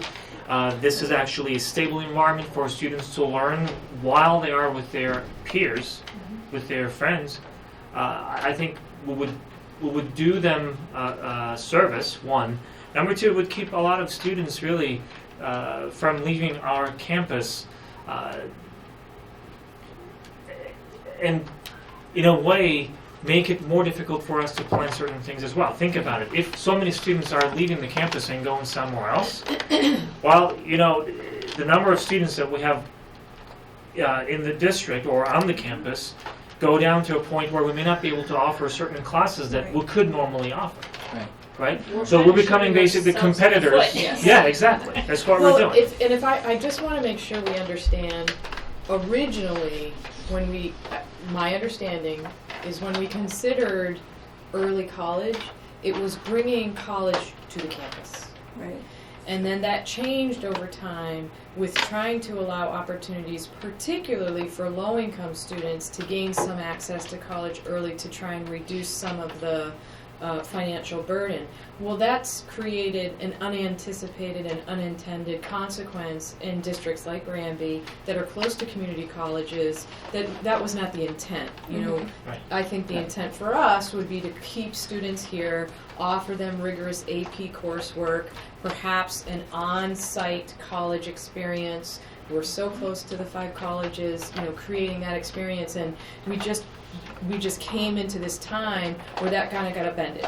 And so now it's time for us to take another look at what is it that the students and families are asking for, and can we do it in a way that is on campus? Because I truly believe a high school experience is important for kids to have. And we're rushing them. I feel like we may be rushing them into experiences that they will never be able to go back and rehab and reshape who they are. One of the biggest opportunities we have in Granby as a small school is to show kids that they're cared for, that they're part of a community, that we value them as individuals, and that we support them, and that this is their safety net. And to rush them through to something I am concerned about. And that, we offer a lot here in Granby, and we should celebrate that. Yeah, agreed. So I know that we are really taking the time. If you don't mind, I have actually a few questions. One is, can we find out how many students as opposed to enrollments we have in these programs? Number of students. Number of students. Yeah, And I'm asking because, especially since you mentioned that some students ended up enrolling in, say, 4 or 5 AP classes, I may be exaggerating, the number of students participating in the program might not have changed substantially. Visibly, it is going up, but it may not be as substantial as it looks on this chart. Maybe we have some way to work on that. Yes, I have that answer for you. Oh, you I asked do? my secretary Great. to get that this morning. So during 2015-2016 year, we had 58 juniors take at least one AP course. 58 juniors. That was a year that was a little odd because I think our entire junior class was taking AP language. And so that's what sort of shows those scores. And we had 23 seniors take at least one AP course. And then in 2016-17, which is this year, we have 23 juniors taking at least one AP course and 37 seniors taking at least one AP course. So the numbers at the junior level went down, but you were expecting that? In a month? Yes, and that was after some feedback. And I think, again, John, I know that with the twos, some people look at it very optimistically. There are some people, rightfully so, with parents and students, look at it as like I failed. I didn't get a qualifying score, all this work into it. And I think that sort of lost some momentum with some of our students and parents, like, why do this? So those numbers went down a little bit. I'm not going to do it again because I just didn't see the token at the end of the game. Well, that sounds like we need to do a more thorough job of communicating this information. Because as a parent of somebody who took AP exams, that's how I viewed it, and I didn't. I think it's part of the conversation with guidance around how we're supporting a retake, perhaps, and what that looks like, and what the likelihood of a second time around and improving in your score. I think this is a huge discussion that we need to have as we support kids. I had a son as well. Took it, didn't pass, and it does have an emotional effect. And we need to be able to say, you are now better prepared for your high school coursework, even if you didn't earn, a passing or a qualifying score. And so I agree with you. There's I believe a tremendous amount of work we do need to do with families and with students. And then again, if you recall last spring when we were cutting, we cut this teacher that was going to be a half-time English teacher. Yeah. And so the idea was to create another AP language section, and I think we had those conversations with that position. And so that may have resulted, once again, I don't know, with all the kids in terms of decisions after we cut the section. Do you want to take the AP course or do you want to go into an honors course or a standard course? So budget always comes into play, unfortunately, when we decide to run sections of courses. How many in what classes? That particular year, last year, we ran 3 AP English classes. This year we're running 1 because we went from 58 to 23. Do you know off the top of your head how many students are attending HTC? I didn't bring that information with me. Generally, 17, 9 seniors, 8 juniors, I'm gonna say.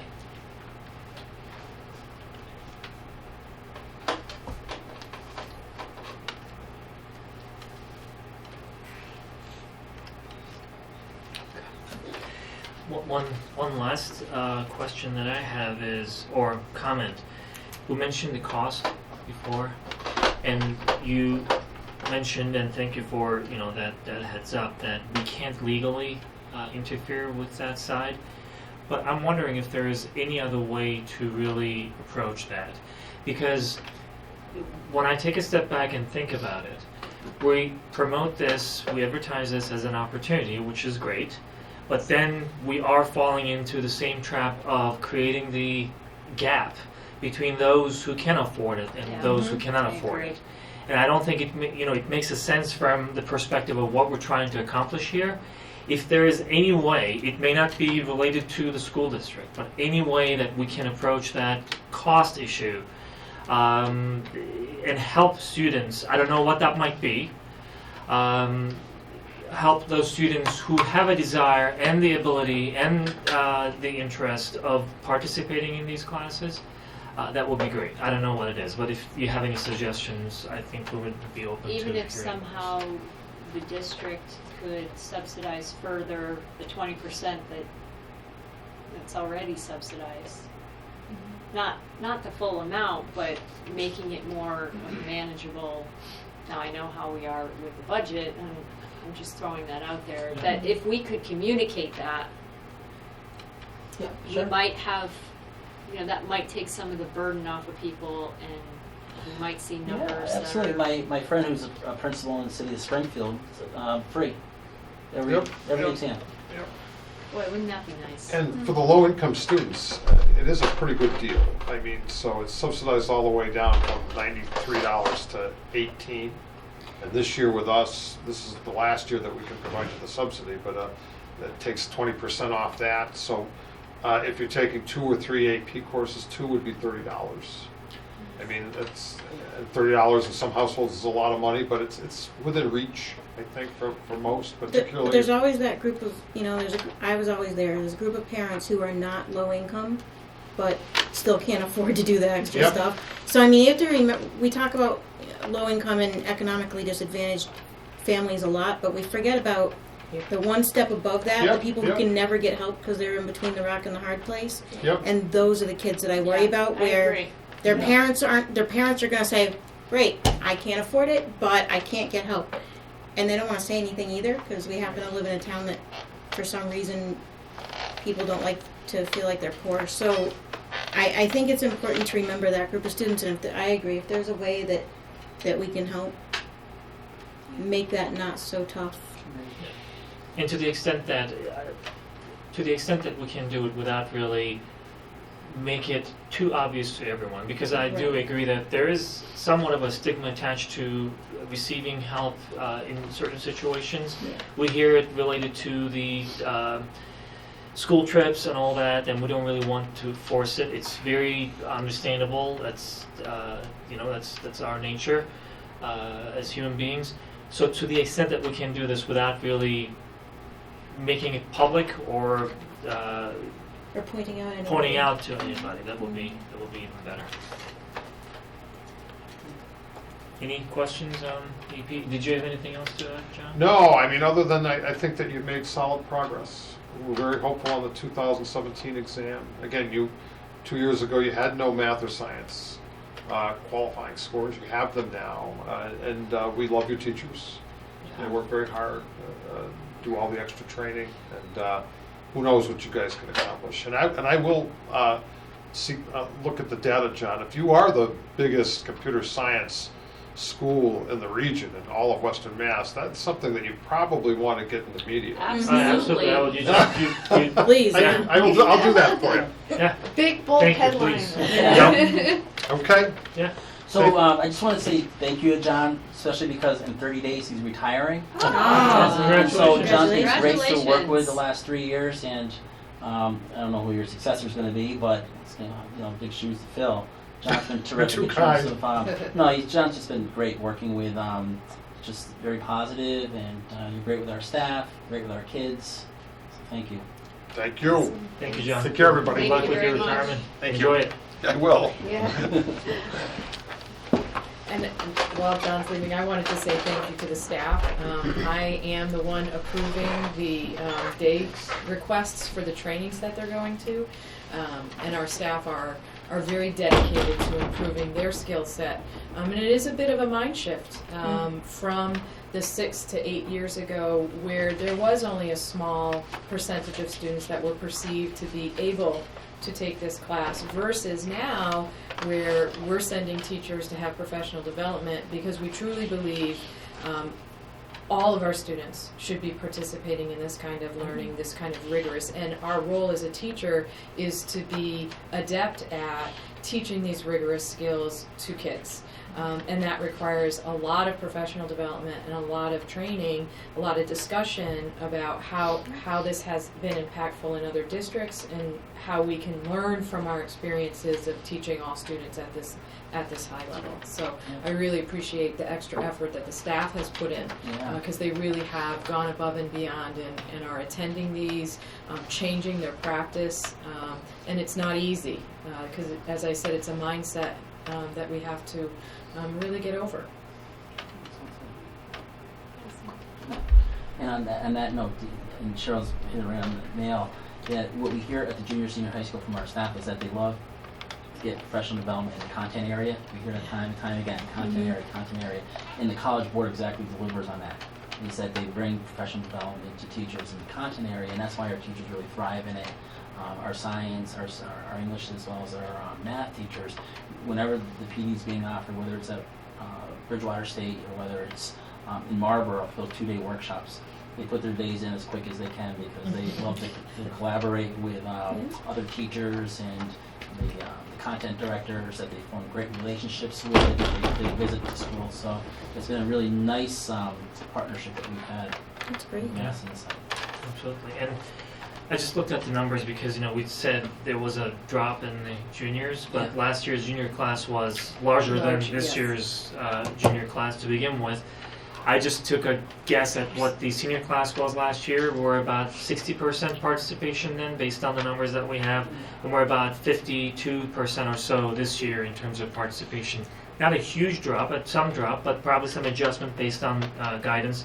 So it's a great thing for us to really share with everyone, especially if, let's say, the computer science AP, if we are the largest, even if we're not the largest, if there is really a substantial number of students who are participating, we should be able to share that with everyone. That's a good success story for us to really put out there. Thank you, John. Thank you, John. And So with just Peace shifting Builder? gears a little, shifting gears a little bit, going from AP to peace building. Let me just get my notes. Were you able to look in the, I think Cheryl or Kathy put the notes that I'm going to work off of in your drive, in your school committee folder. Were you able to take a look at them? I think it was put in today, so I didn't get a chance. Okay, for the tardiness there.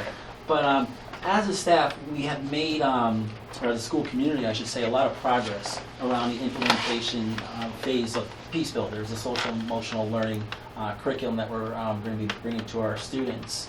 And again, taking sort of the approach that slower is faster, with us, that we wanted to embark on a process that was from the ground up. We really wanted to get buy-in from the faculty. We wanted to get buy-in from our student body. It's not something that we wanted to jump into on the second day of school. We had professional development on the first day of school with our staff for 3 hours. And the idea was to form this implementation team of people that wanted to volunteer their time to see exactly how we could bring social emotional learning to our students. And so there's really 6 tenets to Peace Builders. And we just had a staff meeting last month where we basically had an activity with our staff in terms of how they would like to see the social emotional learning curriculum implemented at our school. It was wide, and we have, I didn't put that information in this presentation to you, but it was widely endorsed that we would do it through an advisory 1 time a month, and we would role model particular lessons that our staff could choose to use. They didn't have to use it. Some may want to go on their own. Some may want to go by the book. Perfectly understandable. But again, we want this to work. We want there to be, we want the staff to feel that they're going to be supported in terms of doing this school-wide. The last time we embarked on this, which was I believe maybe about 5 or 6 years ago, we called it Teens and Teachers, TNT, and we used only one particular grade. We used only staff that volunteered to do it, while others went into study halls or homerooms for 30, 40 minutes a couple times a month. We want to do this at this point once a month for about 44 minutes, embarking in the month of December and going through May, using the 6 principles of Peace Builders, 1 per month, and having some type of kickoff in December through maybe an assembly, through some propaganda that we'll share within the school community, bulletin boards, student assemblies, try to get everybody on board, and maybe using the first tenet of praising people. And that's basically what it is. Giving up put downs, giving thanks. There's 6 really principles to Peace Builders, and as you can see there, we just had a survey that we sent out to staff last week after our staff meeting. What else can we do in terms of making this a little bit easier for you? We put all those thoughts together, gave it back to the staff, and we're going to move forward, like I said, in December at our staff meeting with a possible rollout the 3rd week of December. Any questions at all? Or I just want to give you an update on that, because I know last year we sort of used the theme of social emotional learning and brought up a lot of ideas, from what we were going to be doing. This being, I think, the crux of it, in terms of a curriculum that was going to be implemented K through 12. So the goal is to roll it out December. So using the last half of the school year to kind of implement it, work out the kinks. Yep. Because it is being implemented at West Street and East Meadow, right? Yes. Yep. And it is, when I say we have an implementation team that's meeting, that's discussing, that has students on board. Students have created the video. We've been meeting right along for the last month and a half or so. It's just that we have not seen it in our classrooms quite yet. And this, I think having social emotional learning at the junior senior high school might look a little differently than it does at the elementary level for given reasons. No, I get that. I'm just thinking ahead because you have students at East Meadow who will be coming into junior senior high school next year. So, we want to streamline it. We want to be able to continue the progress that those kids have made at East Meadow. Mm-hmm. So when they come in, it's just kind of, they know what the expectations are. They're already using the language. Right.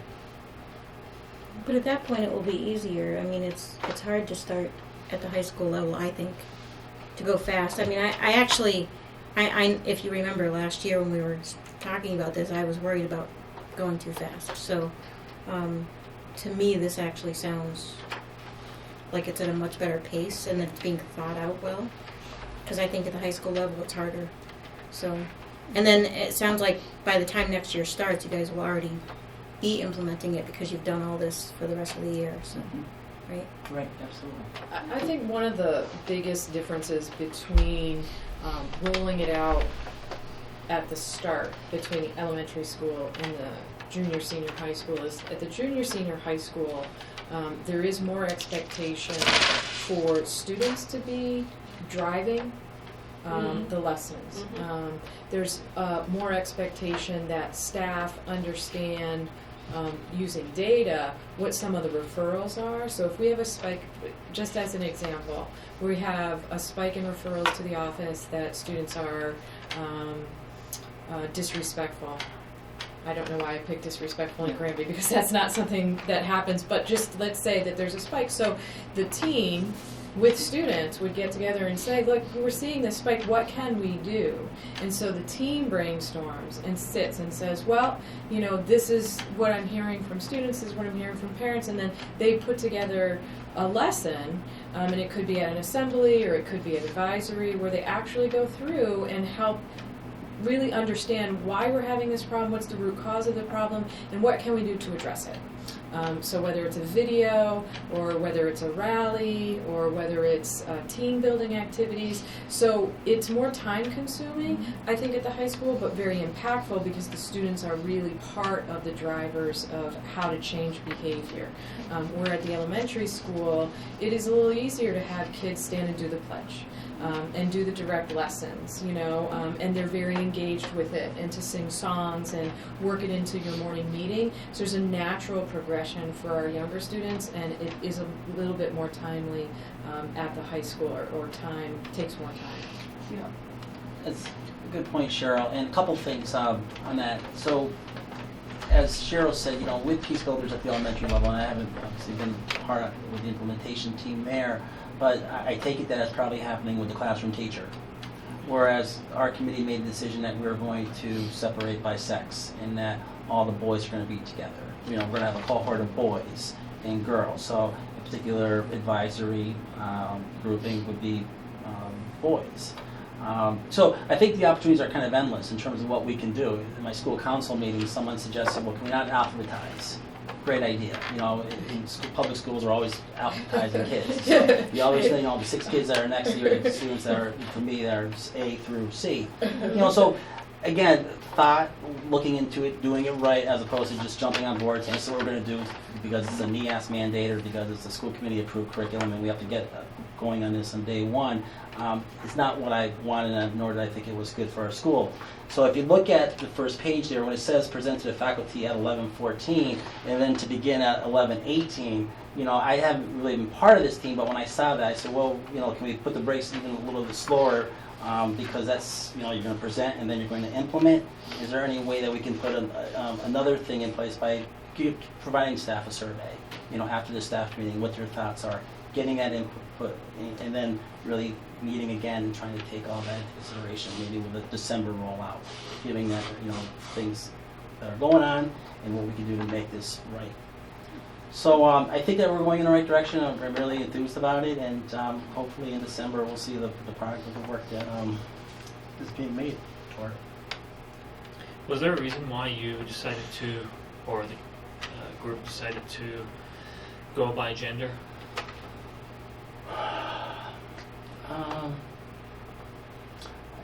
Something I'm sure there was a reason. I don't know exactly what it was, other than that maybe the conversation would be easier to have. We just did that recently, Nancy, with the dating violence.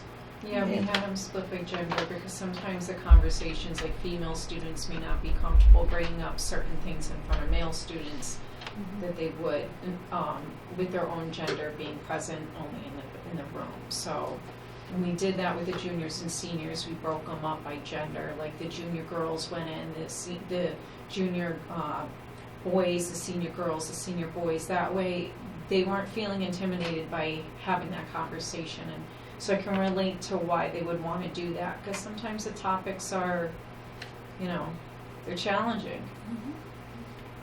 In terms of the education part of it, if the topics are challenging, and granted some will be, there may be some benefit, but hopefully we're not really separating. That's the whole point. Right. At least from my perspective, the Peace Builder or similar programs are designed to really show how we are to be together, to be under the same roof and living together, right, peacefully. So if the education on everything and the implementation of the program and then the measurement of success is going to be done in those gender cohorts, I think we are kind of defeating the purpose of it. I'll bring that back to the group. I really don't have, I'll have the answer for you. Is there a way to maybe have times where they're able to merge together after addressing things separately, maybe, as a way to kind of see how things are working? Because I'm sure, obviously they're powerful in their own group, but also when they come together, you know? It may be helpful to see a schedule of what advisory is going to be over the year and what the topics are, and if there are those opportunities for mixed groups. I mean, advisory really is about creating a small group and a strong relationship with the adult. And so that's really the goal, is so that when we start to ask kids, you know, do you feel like you have an adult that you can go to in the building? And if they don't, advisory is a way to sort of make a bigger school smaller so kids do feel connected. But if we're missing the mark on that, then it's something to look at. Any other questions? You know, I wanted to thank Jonathan and his team. You know, we did hear that the professional development on the first day wasn't as well received as we would have hoped, and that there seemed to be some rushing and some confusion and maybe too much packed into the day. And so I really appreciate John taking that feedback to his team and really sitting down and taking the time to listen to the staff, so that when we do move forward, it is a school-wide effort, because nothing will halt this progress towards having our kids have this belief that, you know, we are empathetic and, you know, we embrace diversity and we are inclusive, if our staff are not. And so it takes time to talk about some of the barriers to a social emotional learning curriculum. Well, why, if I'm a math teacher, do I have to learn how to, you know, have this conversation? And again, it's because kids need to feel like there's an adult in the school that they can go to. And it has to be consistent throughout the school. So, you know, there is some time and attention that we have to pay to that shift in mindset, so that everybody understands the reason, the research, and what impact it will have for them in their classroom and for their students. So I appreciate the time that we took. Thank you, John. Thank you. Okay, so that's all we have for new business. Switching to old business, we're gonna revisit the school physician responsibilities, and Nancy's here to help us with that. Spread out.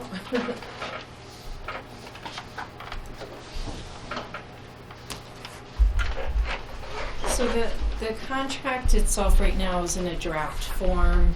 Obviously, we haven't had one in place, so this is kind of a work in progress. I had gotten 3 different contracts from local school districts to kind of see what we could build and what we're looking for. Some of the responsibilities are more best practices, what we want to see the individual doing as part of their work as a physician, not only in the school but in the community, as they work with us and in the community to kind of advocate on the, you know, for our students and the staff. Others are more specific responsibilities that we would expect them to do while they worked under the contract during the school year.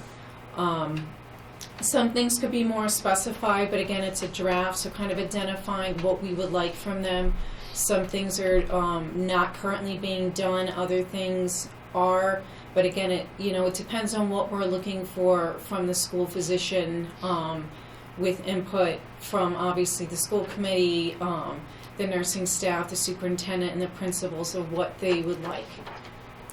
So I know Mr. Carvalho and I had spoken about, getting some assistance for next year for sports physicals for students who may not be able to get them, or physicals in general for students if for some reason they don't have a healthcare home, being able to have access to that.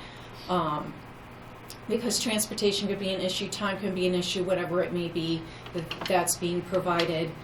But I guess the biggest thing in terms of the nursing staff was collaboration with the school physician and kind of having them on board to the work that we're doing and where we are currently and where we want to be. And in terms of that with our students as well as a school community, with our policies and projects and things like that as well. Any questions?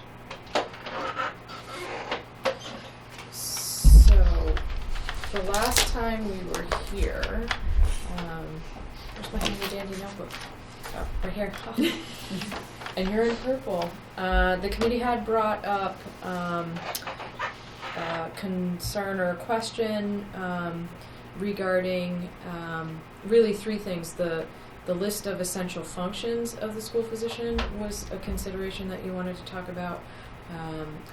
That you were looking for perhaps a definition of the response time that we were looking for from the physician. And then there was some discussion about how will compensation, will we be able to find somebody for the compensation that's listed. And so I don't know if those are still concerns that we want to talk about. In terms of response time, do you mean like if we contact them, we're hearing from them within a week, or by certain day during the school year we will have them coming in? Is that kind of what you mean? Well, I think we were basing that on what you had said in your initial presentation with the current physician, that the response time wasn't timely. It wasn't timely and it wasn't helpful.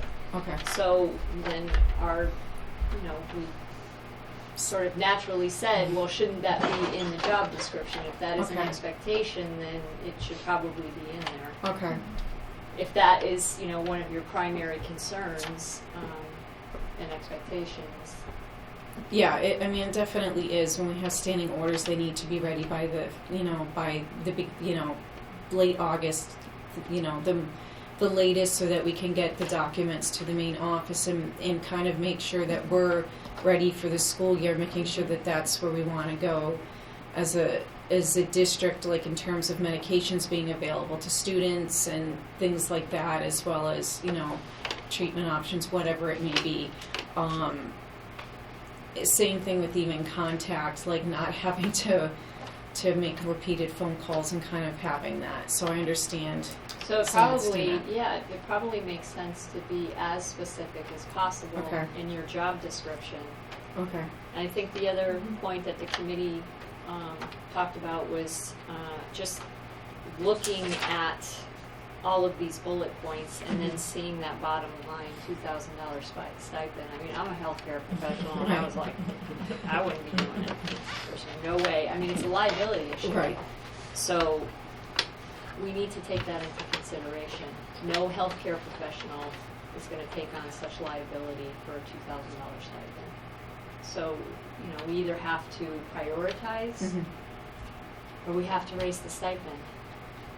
Let's prioritize. Well, part of it, this is like a combination of 3 contracts that I went through from local school districts. So it's some of them are written like this, some of them are just bullets. So it depends on, like you said, what we're looking for and what we want from that. What you guys need, Right. what you actually need that is, your top priorities.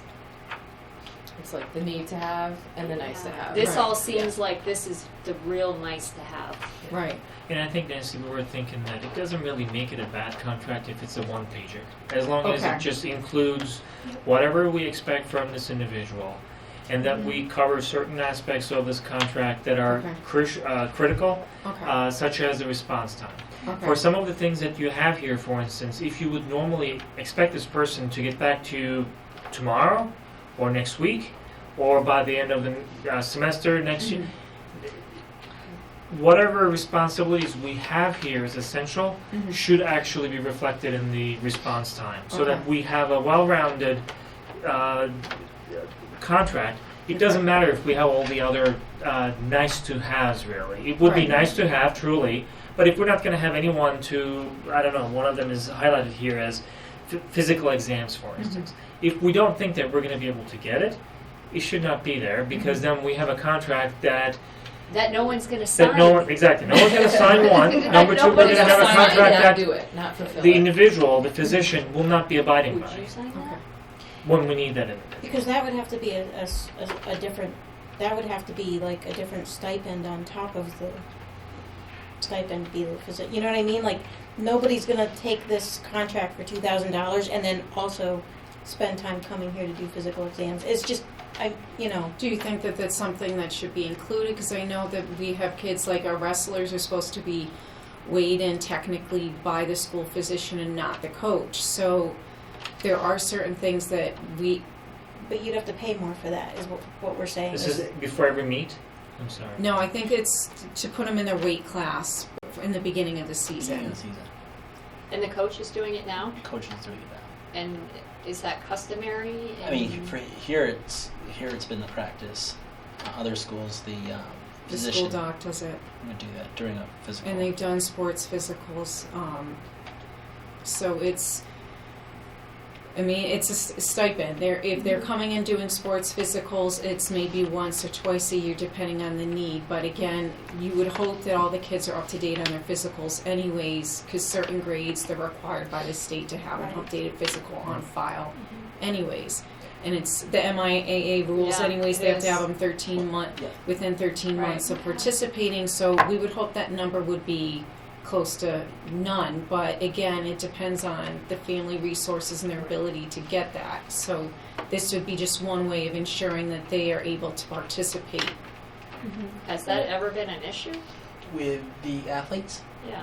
Where we haven't had somebody able to participate? Not so much. I because- mean, nothing that I can recall. The families are pretty good. I mean, they are pretty good in terms of Right, making sure right, their children right. have physicals. But I do think that we need to be cognizant of the fact that there may be families that don't even seek to participate because they may not be able to, Right.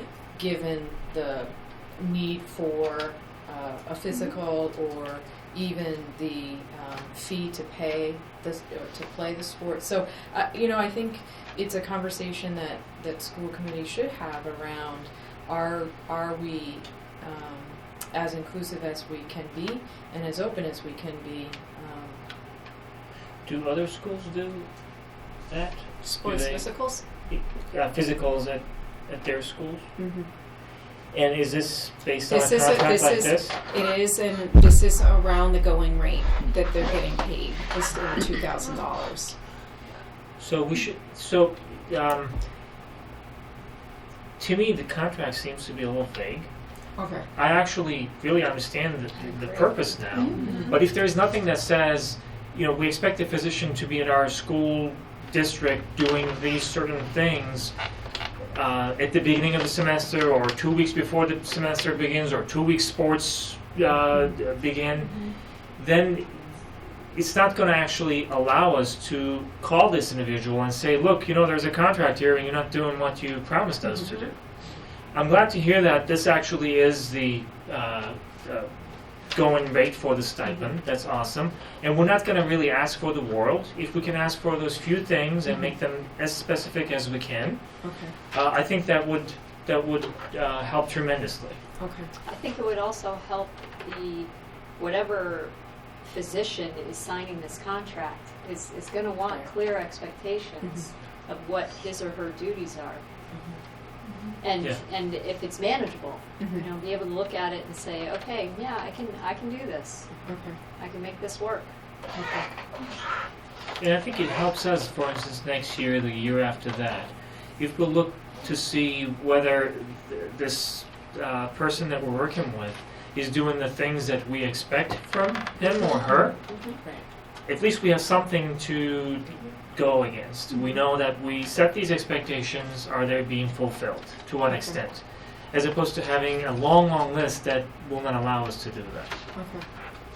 So far what I've heard is being able to consult with somebody during the school day for outlier incidents or symptoms or whatever, and being able to have that person call back within the same school day, If possible. if possible.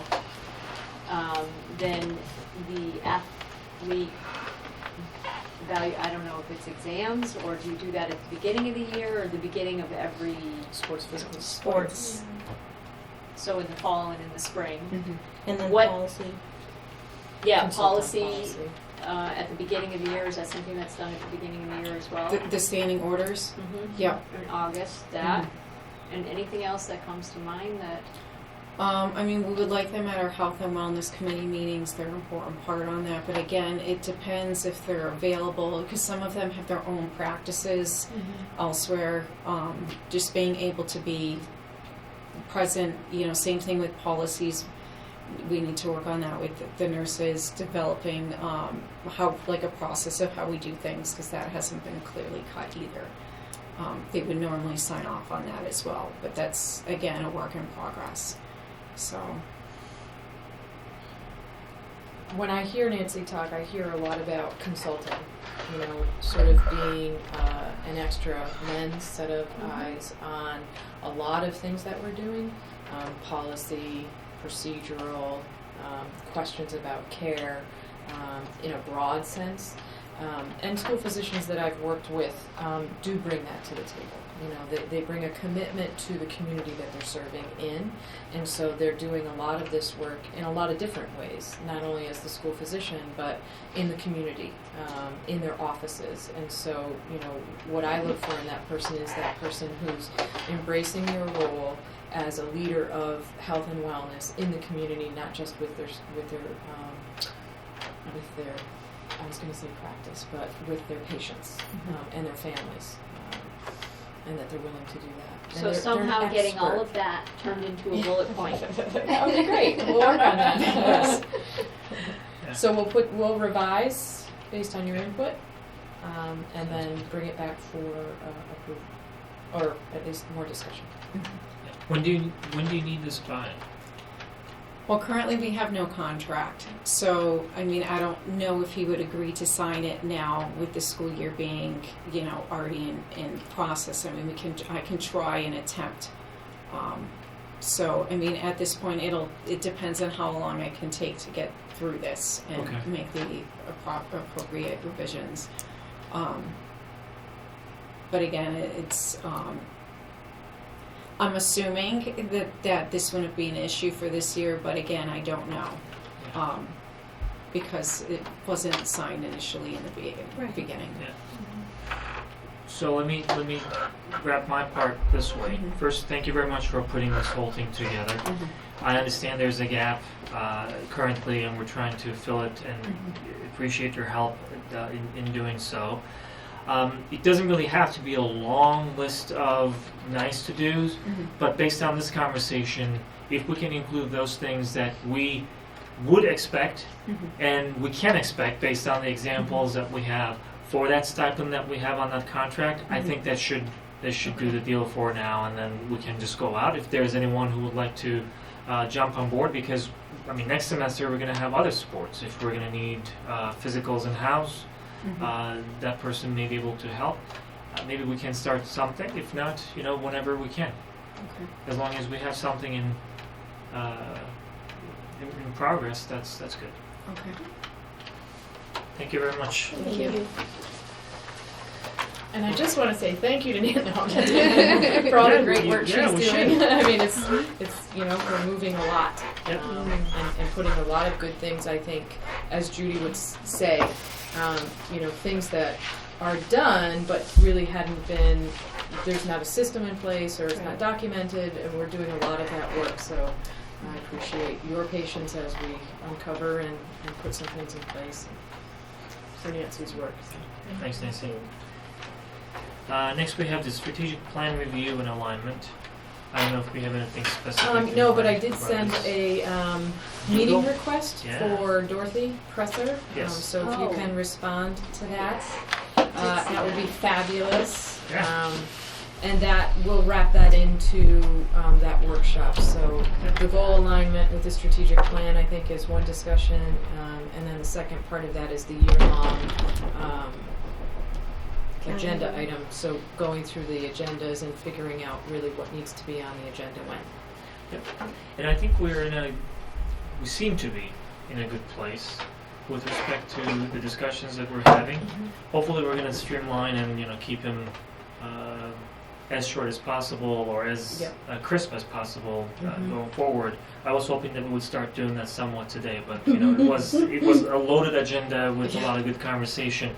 And what I have in mind is this: once we update that strategic plan, a lot of things say it's the AP, it's HCC, it's or whatever, dual enrollment, our enrollment figures. Peace builder, they all will become part of that conversation that we have around our strategic plan. what we really desire to see in our school district and how we're going to do that. And one of the things that you saw was the leadership team working on really trying to identify all of the initiatives that we have going on. So we'll be talking about that at the next leadership team and really bringing that to our discussion on how does this fit together and how are we really communicating the objectives. And also intertwining that with my entry plan. So we've kind of have a lot of things going on that I think we're going to come together pretty quickly and really make us very effective moving forward. And then we'll have budget. Yeah. So That'll be good. Is there any other questions or something that we should bring up today for the strategic plan? done. Good? Check it out. Okay.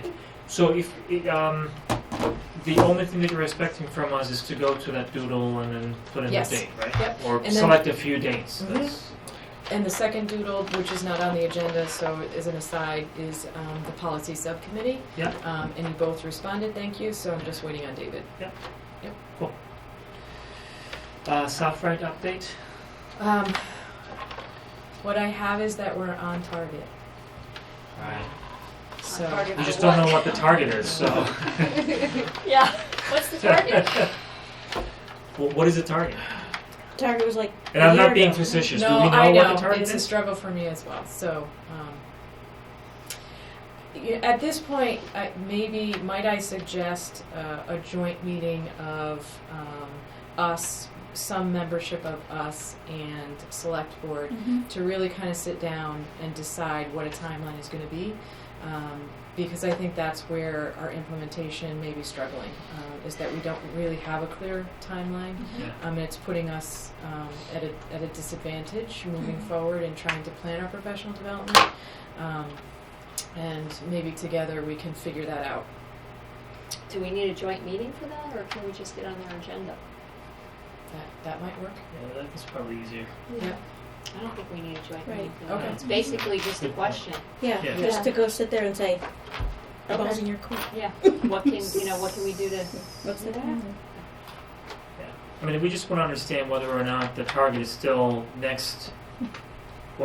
beginning of the year, we're going to be able to switch to Southright. Mm-hmm. Well, at the target initially was the beginning of this school year in Yeah. September, and now we're at January, and that's not looking so good. And it was for payroll, I believe.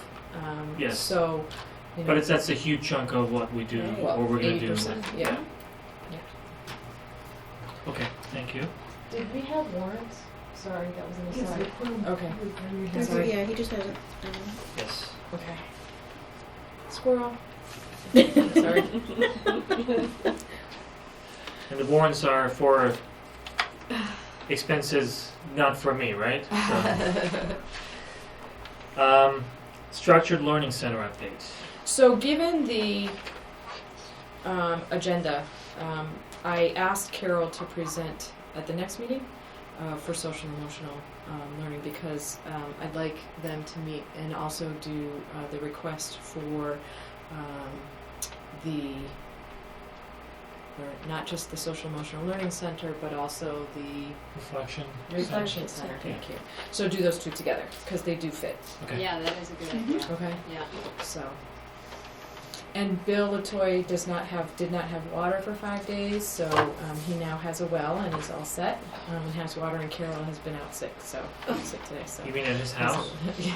Okay. Oh I can't. So I that was can't. an aside. I Sorry. can sympathize. In fact, I know. That's why I sympathize. said. Yes. All right. So we're gonna have our policy meeting. I'm guessing this is what it means. I Yeah. think we both picked dates. Whichever Mhm. one works, we can sit down and Yep. complete that policy update process. Then we have the standing reports. Yes. Okay. So thank you. I had a wonderful opportunity to attend the MASC-MASS joint conference with school committee member Jennifer Curran. It was a pleasure to see how much work Granby has already done in the area of social emotional learning, which was the focus of the conference. It's also wonderful to see how forward-thinking Granby has actually been and how aligned our strategies are with the current research and best practices in the area of social and emotional learning. So kudos to the work that's been going on here already for the past year or so.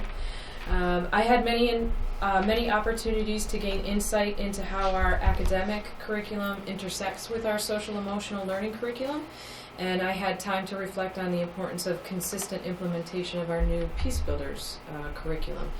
So that was a real pleasure to see. In addition, I had the opportunity to present with Dr. Houle your work on the emergency operations manual, the development of it, and then I had the opportunity to present our implementation of that plan. That went very well. We had a packed house, so kudos to everybody's work in developing the plan, and our leadership team and the town police and fire chief for being present at our implementation meetings. So it was a rich discussion, and we had much to offer the Commonwealth, and people were very impressed with our plan and impressed with our work implementing the plan. We have much to be proud of in our collaborative work with the community and now with our emergency response providers as we create safety teams and our safety plans within the district. In addition, we had the opportunity to participate in informational workshops related to Chapter 70 funding, potential changes to the funding formula, and a concern amongst most communities in Western Massachusetts that are seeing declining enrollment. I have been working with the Rural Schools Coalition to bring concerns of rural schools to the attention of our legislators. We will have a presentation by Mr. Budakanti from Mohawk Regional in December on the 19th. He will be presenting the Rural Schools Coalition draft report and draft legislation for sparsity funding that is currently in place in approximately 34 states in the United States, but is not currently part of the funding formula in the Commonwealth of Massachusetts. Where is that being presented? Here, to Here. you. To the, okay. Yes. So he's coming. So I'm thinking that's going to be really interesting. It's very interesting. It's incredibly interesting, and we're very fortunate that he lives in Ludlow. So he can come and stop by on his way home. And unfortunately, he's all over the state right now, working in this initiative. And so December, I believe it's the 19th, whatever the last of December is, he has available. So he will be here. We have a resolution that we'll be asking for your approval of. We have some information on the impact and importance of small districts and rural schools and how we support students effectively. And then also the entire proposal that he has and where Granby fits in it. It's really interesting work, and it does dovetail with Senator Rosenberg's work on Chapter 70 reformulation. So we have to get that word out. So we'll be talking about how we can move the work by talking to our legislators, talking to our communities, not only here in Granby and Western Mass, but getting out to the eastern part of the state so they can understand some of the constraints that we're under, that really we're bearing more of a heavy burden of than districts that have steady or increasing enrollment and tax bases that support a more resource-rich school district than we have the ability to do. And to shift gears a little bit, I'm pleased to announce that we have reached a contract agreement with Units A, C, and D. These agreements were ratified last week, and I would like to thank everyone for their hard work in reaching that agreement. We face many challenges, but working together, we make a difference for every student, every day, in every classroom in Granby Public Schools. And we look forward to pursuing our next round of negotiations. So. I would like to thank all of the staff and students for participating in the bonfire event. I'll have a video up on Facebook shortly. Granby Public Schools has a Facebook page, so make sure you like it. And we'll be posting there. Do you have to be on Facebook to go on the Facebook page? I do not know the answer to that. I No, I think you can go, if it's a public group, you can still visit it. You won't be able to really participate in anything, but at least you can see the information. So you can, how do I do that? we can probably get you a link. That would be interesting because We should we put a could link probably on do a cheat sheet, and that way anyone who's not on Facebook but wants to see it and follow Yeah, it. I would like to follow it and not. Yeah. They may not be able to like it and follow Right. it that That's way. okay. I'm okay with No, no, that. like usually means I yeah. want you to like it. Yeah. Bookmark it and Yeah, check like back. usually allows you to follow it with Yeah. changing announcements and stuff. Yeah, but if you're gonna go there, with some frequency, you don't need to worry about it. I So just that's- want to stay updated, like the rest of the technologically updated community of Granby. I'm probably the only one not on Facebook. Well, we heard that we have the largest computer science class, You so could you know. enroll. I don't know if it's open to school committee members. I'm okay with that. We had a very successful Thanksgiving luncheon at West Street School. I'd like to say thank you to Chartwells. They went above and beyond in providing the lunch. They had full kitchen staff, including Andrew and Rose from the high school side of things, presenting the luncheon.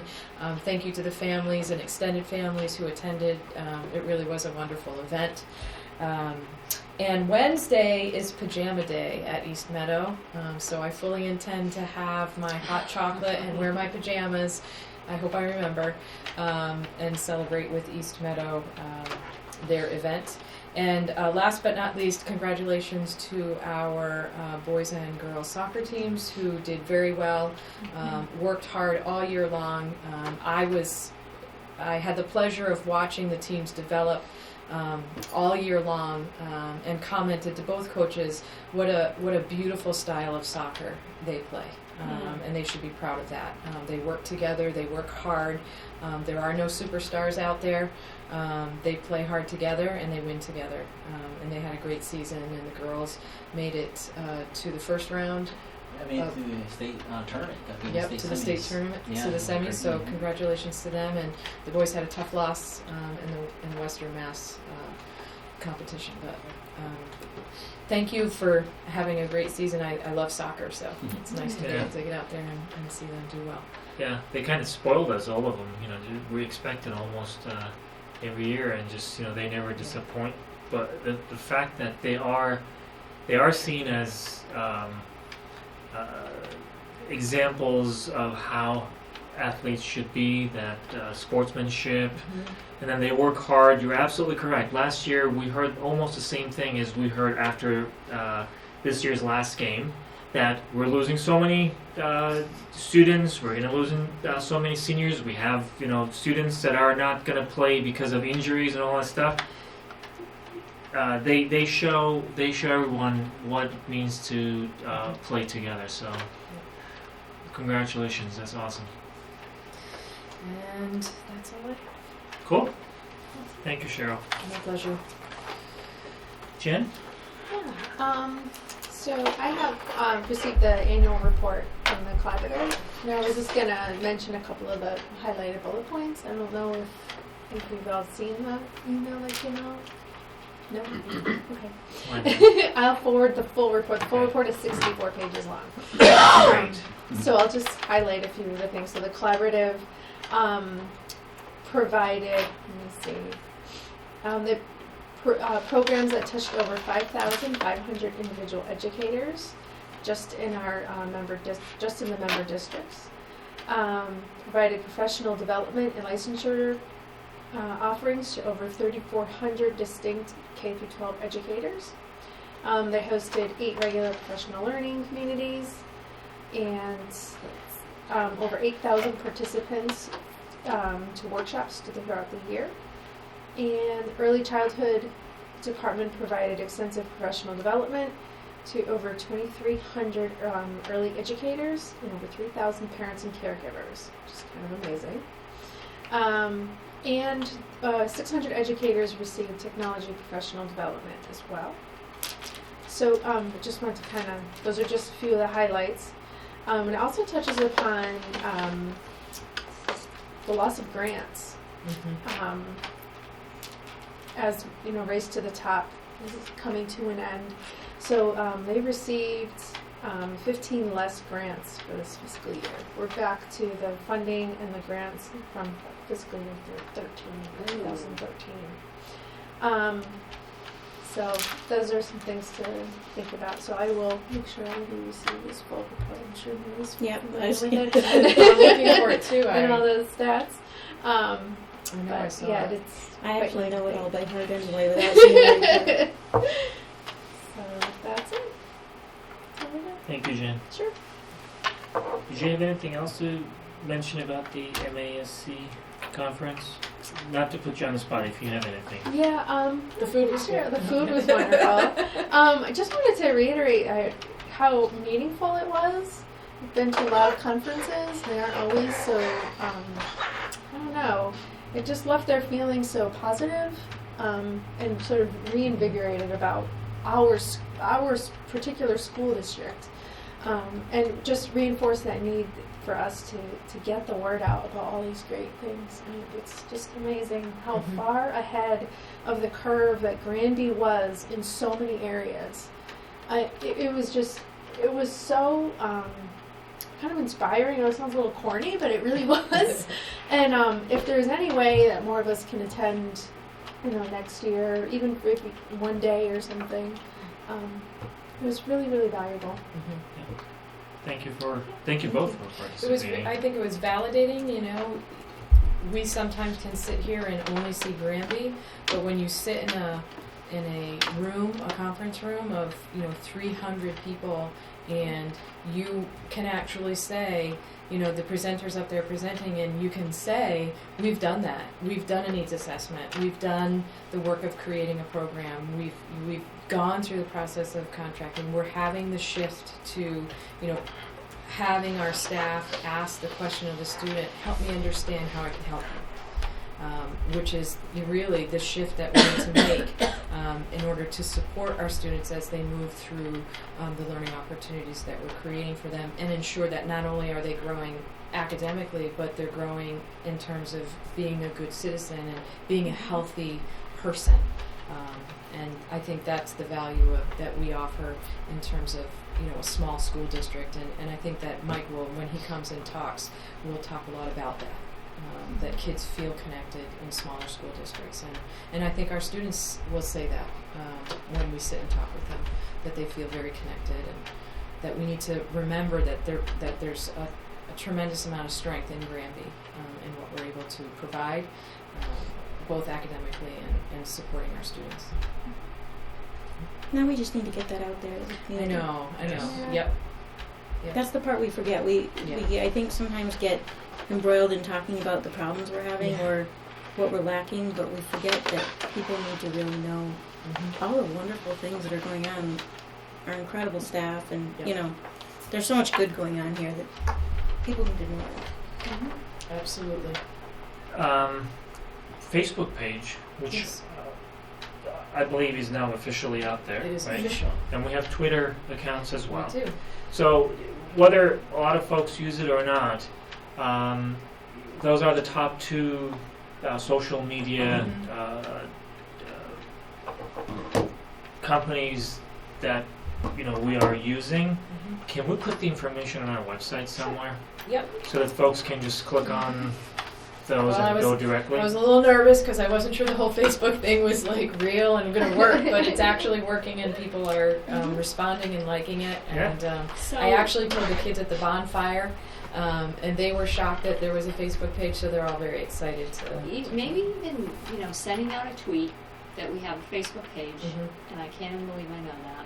I know you're actually talking the lingo. God. Wow. That comes from having two. I know. And also maybe sending out a tweet about, again, I can't believe, even saying that sounds. I'm going to look you up on Wait, Twitter. It wait, seems wait, to me no. that you actually have a secret account. Hey, About I will the do that if you like me on computer Twitter. science class. That will never happen.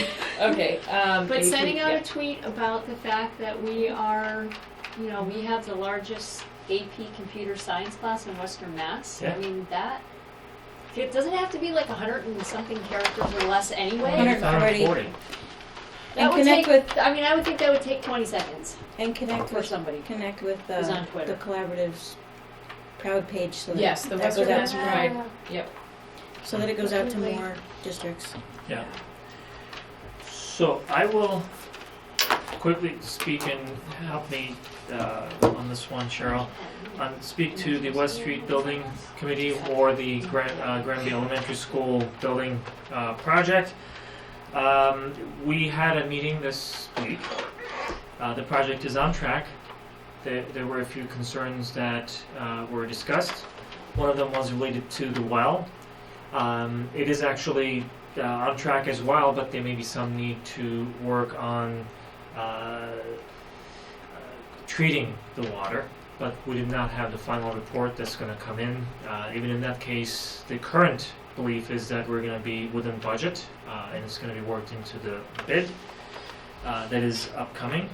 The second concern that was discussed was related to the circulation around the new school building. As it happens, we're going to have a brief overlap between this coming May and the start of the work on the cafeteria side, so that everything would be ready when the school starts in September.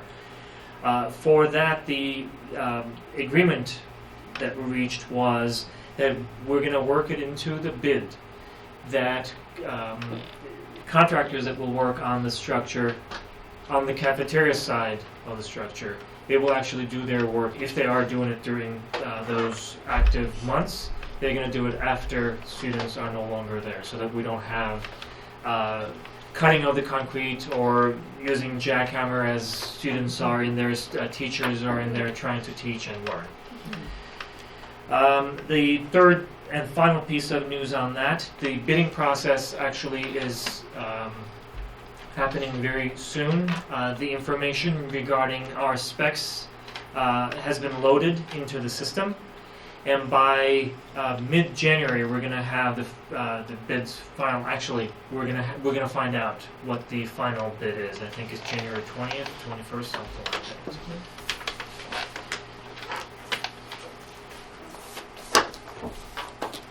Policy subcommittee.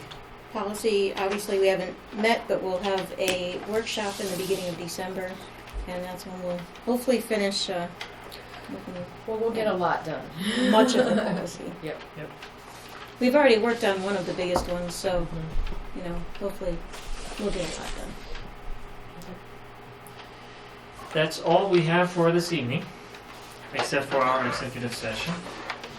We're going to vote to enter into an executive session under Massachusetts General Law, Chapter 30A, Section 21, Part A3, to discuss strategy with regard to collective bargaining, as doing so in an open session may have a detrimental effect on the bargaining position of the committee. The committee will not return to open session. Could we please have a roll call? Deanne Payne, Winkowski, aye. Jennifer Curran, aye. Maureen Laporte, aye. And Maya Brand, aye.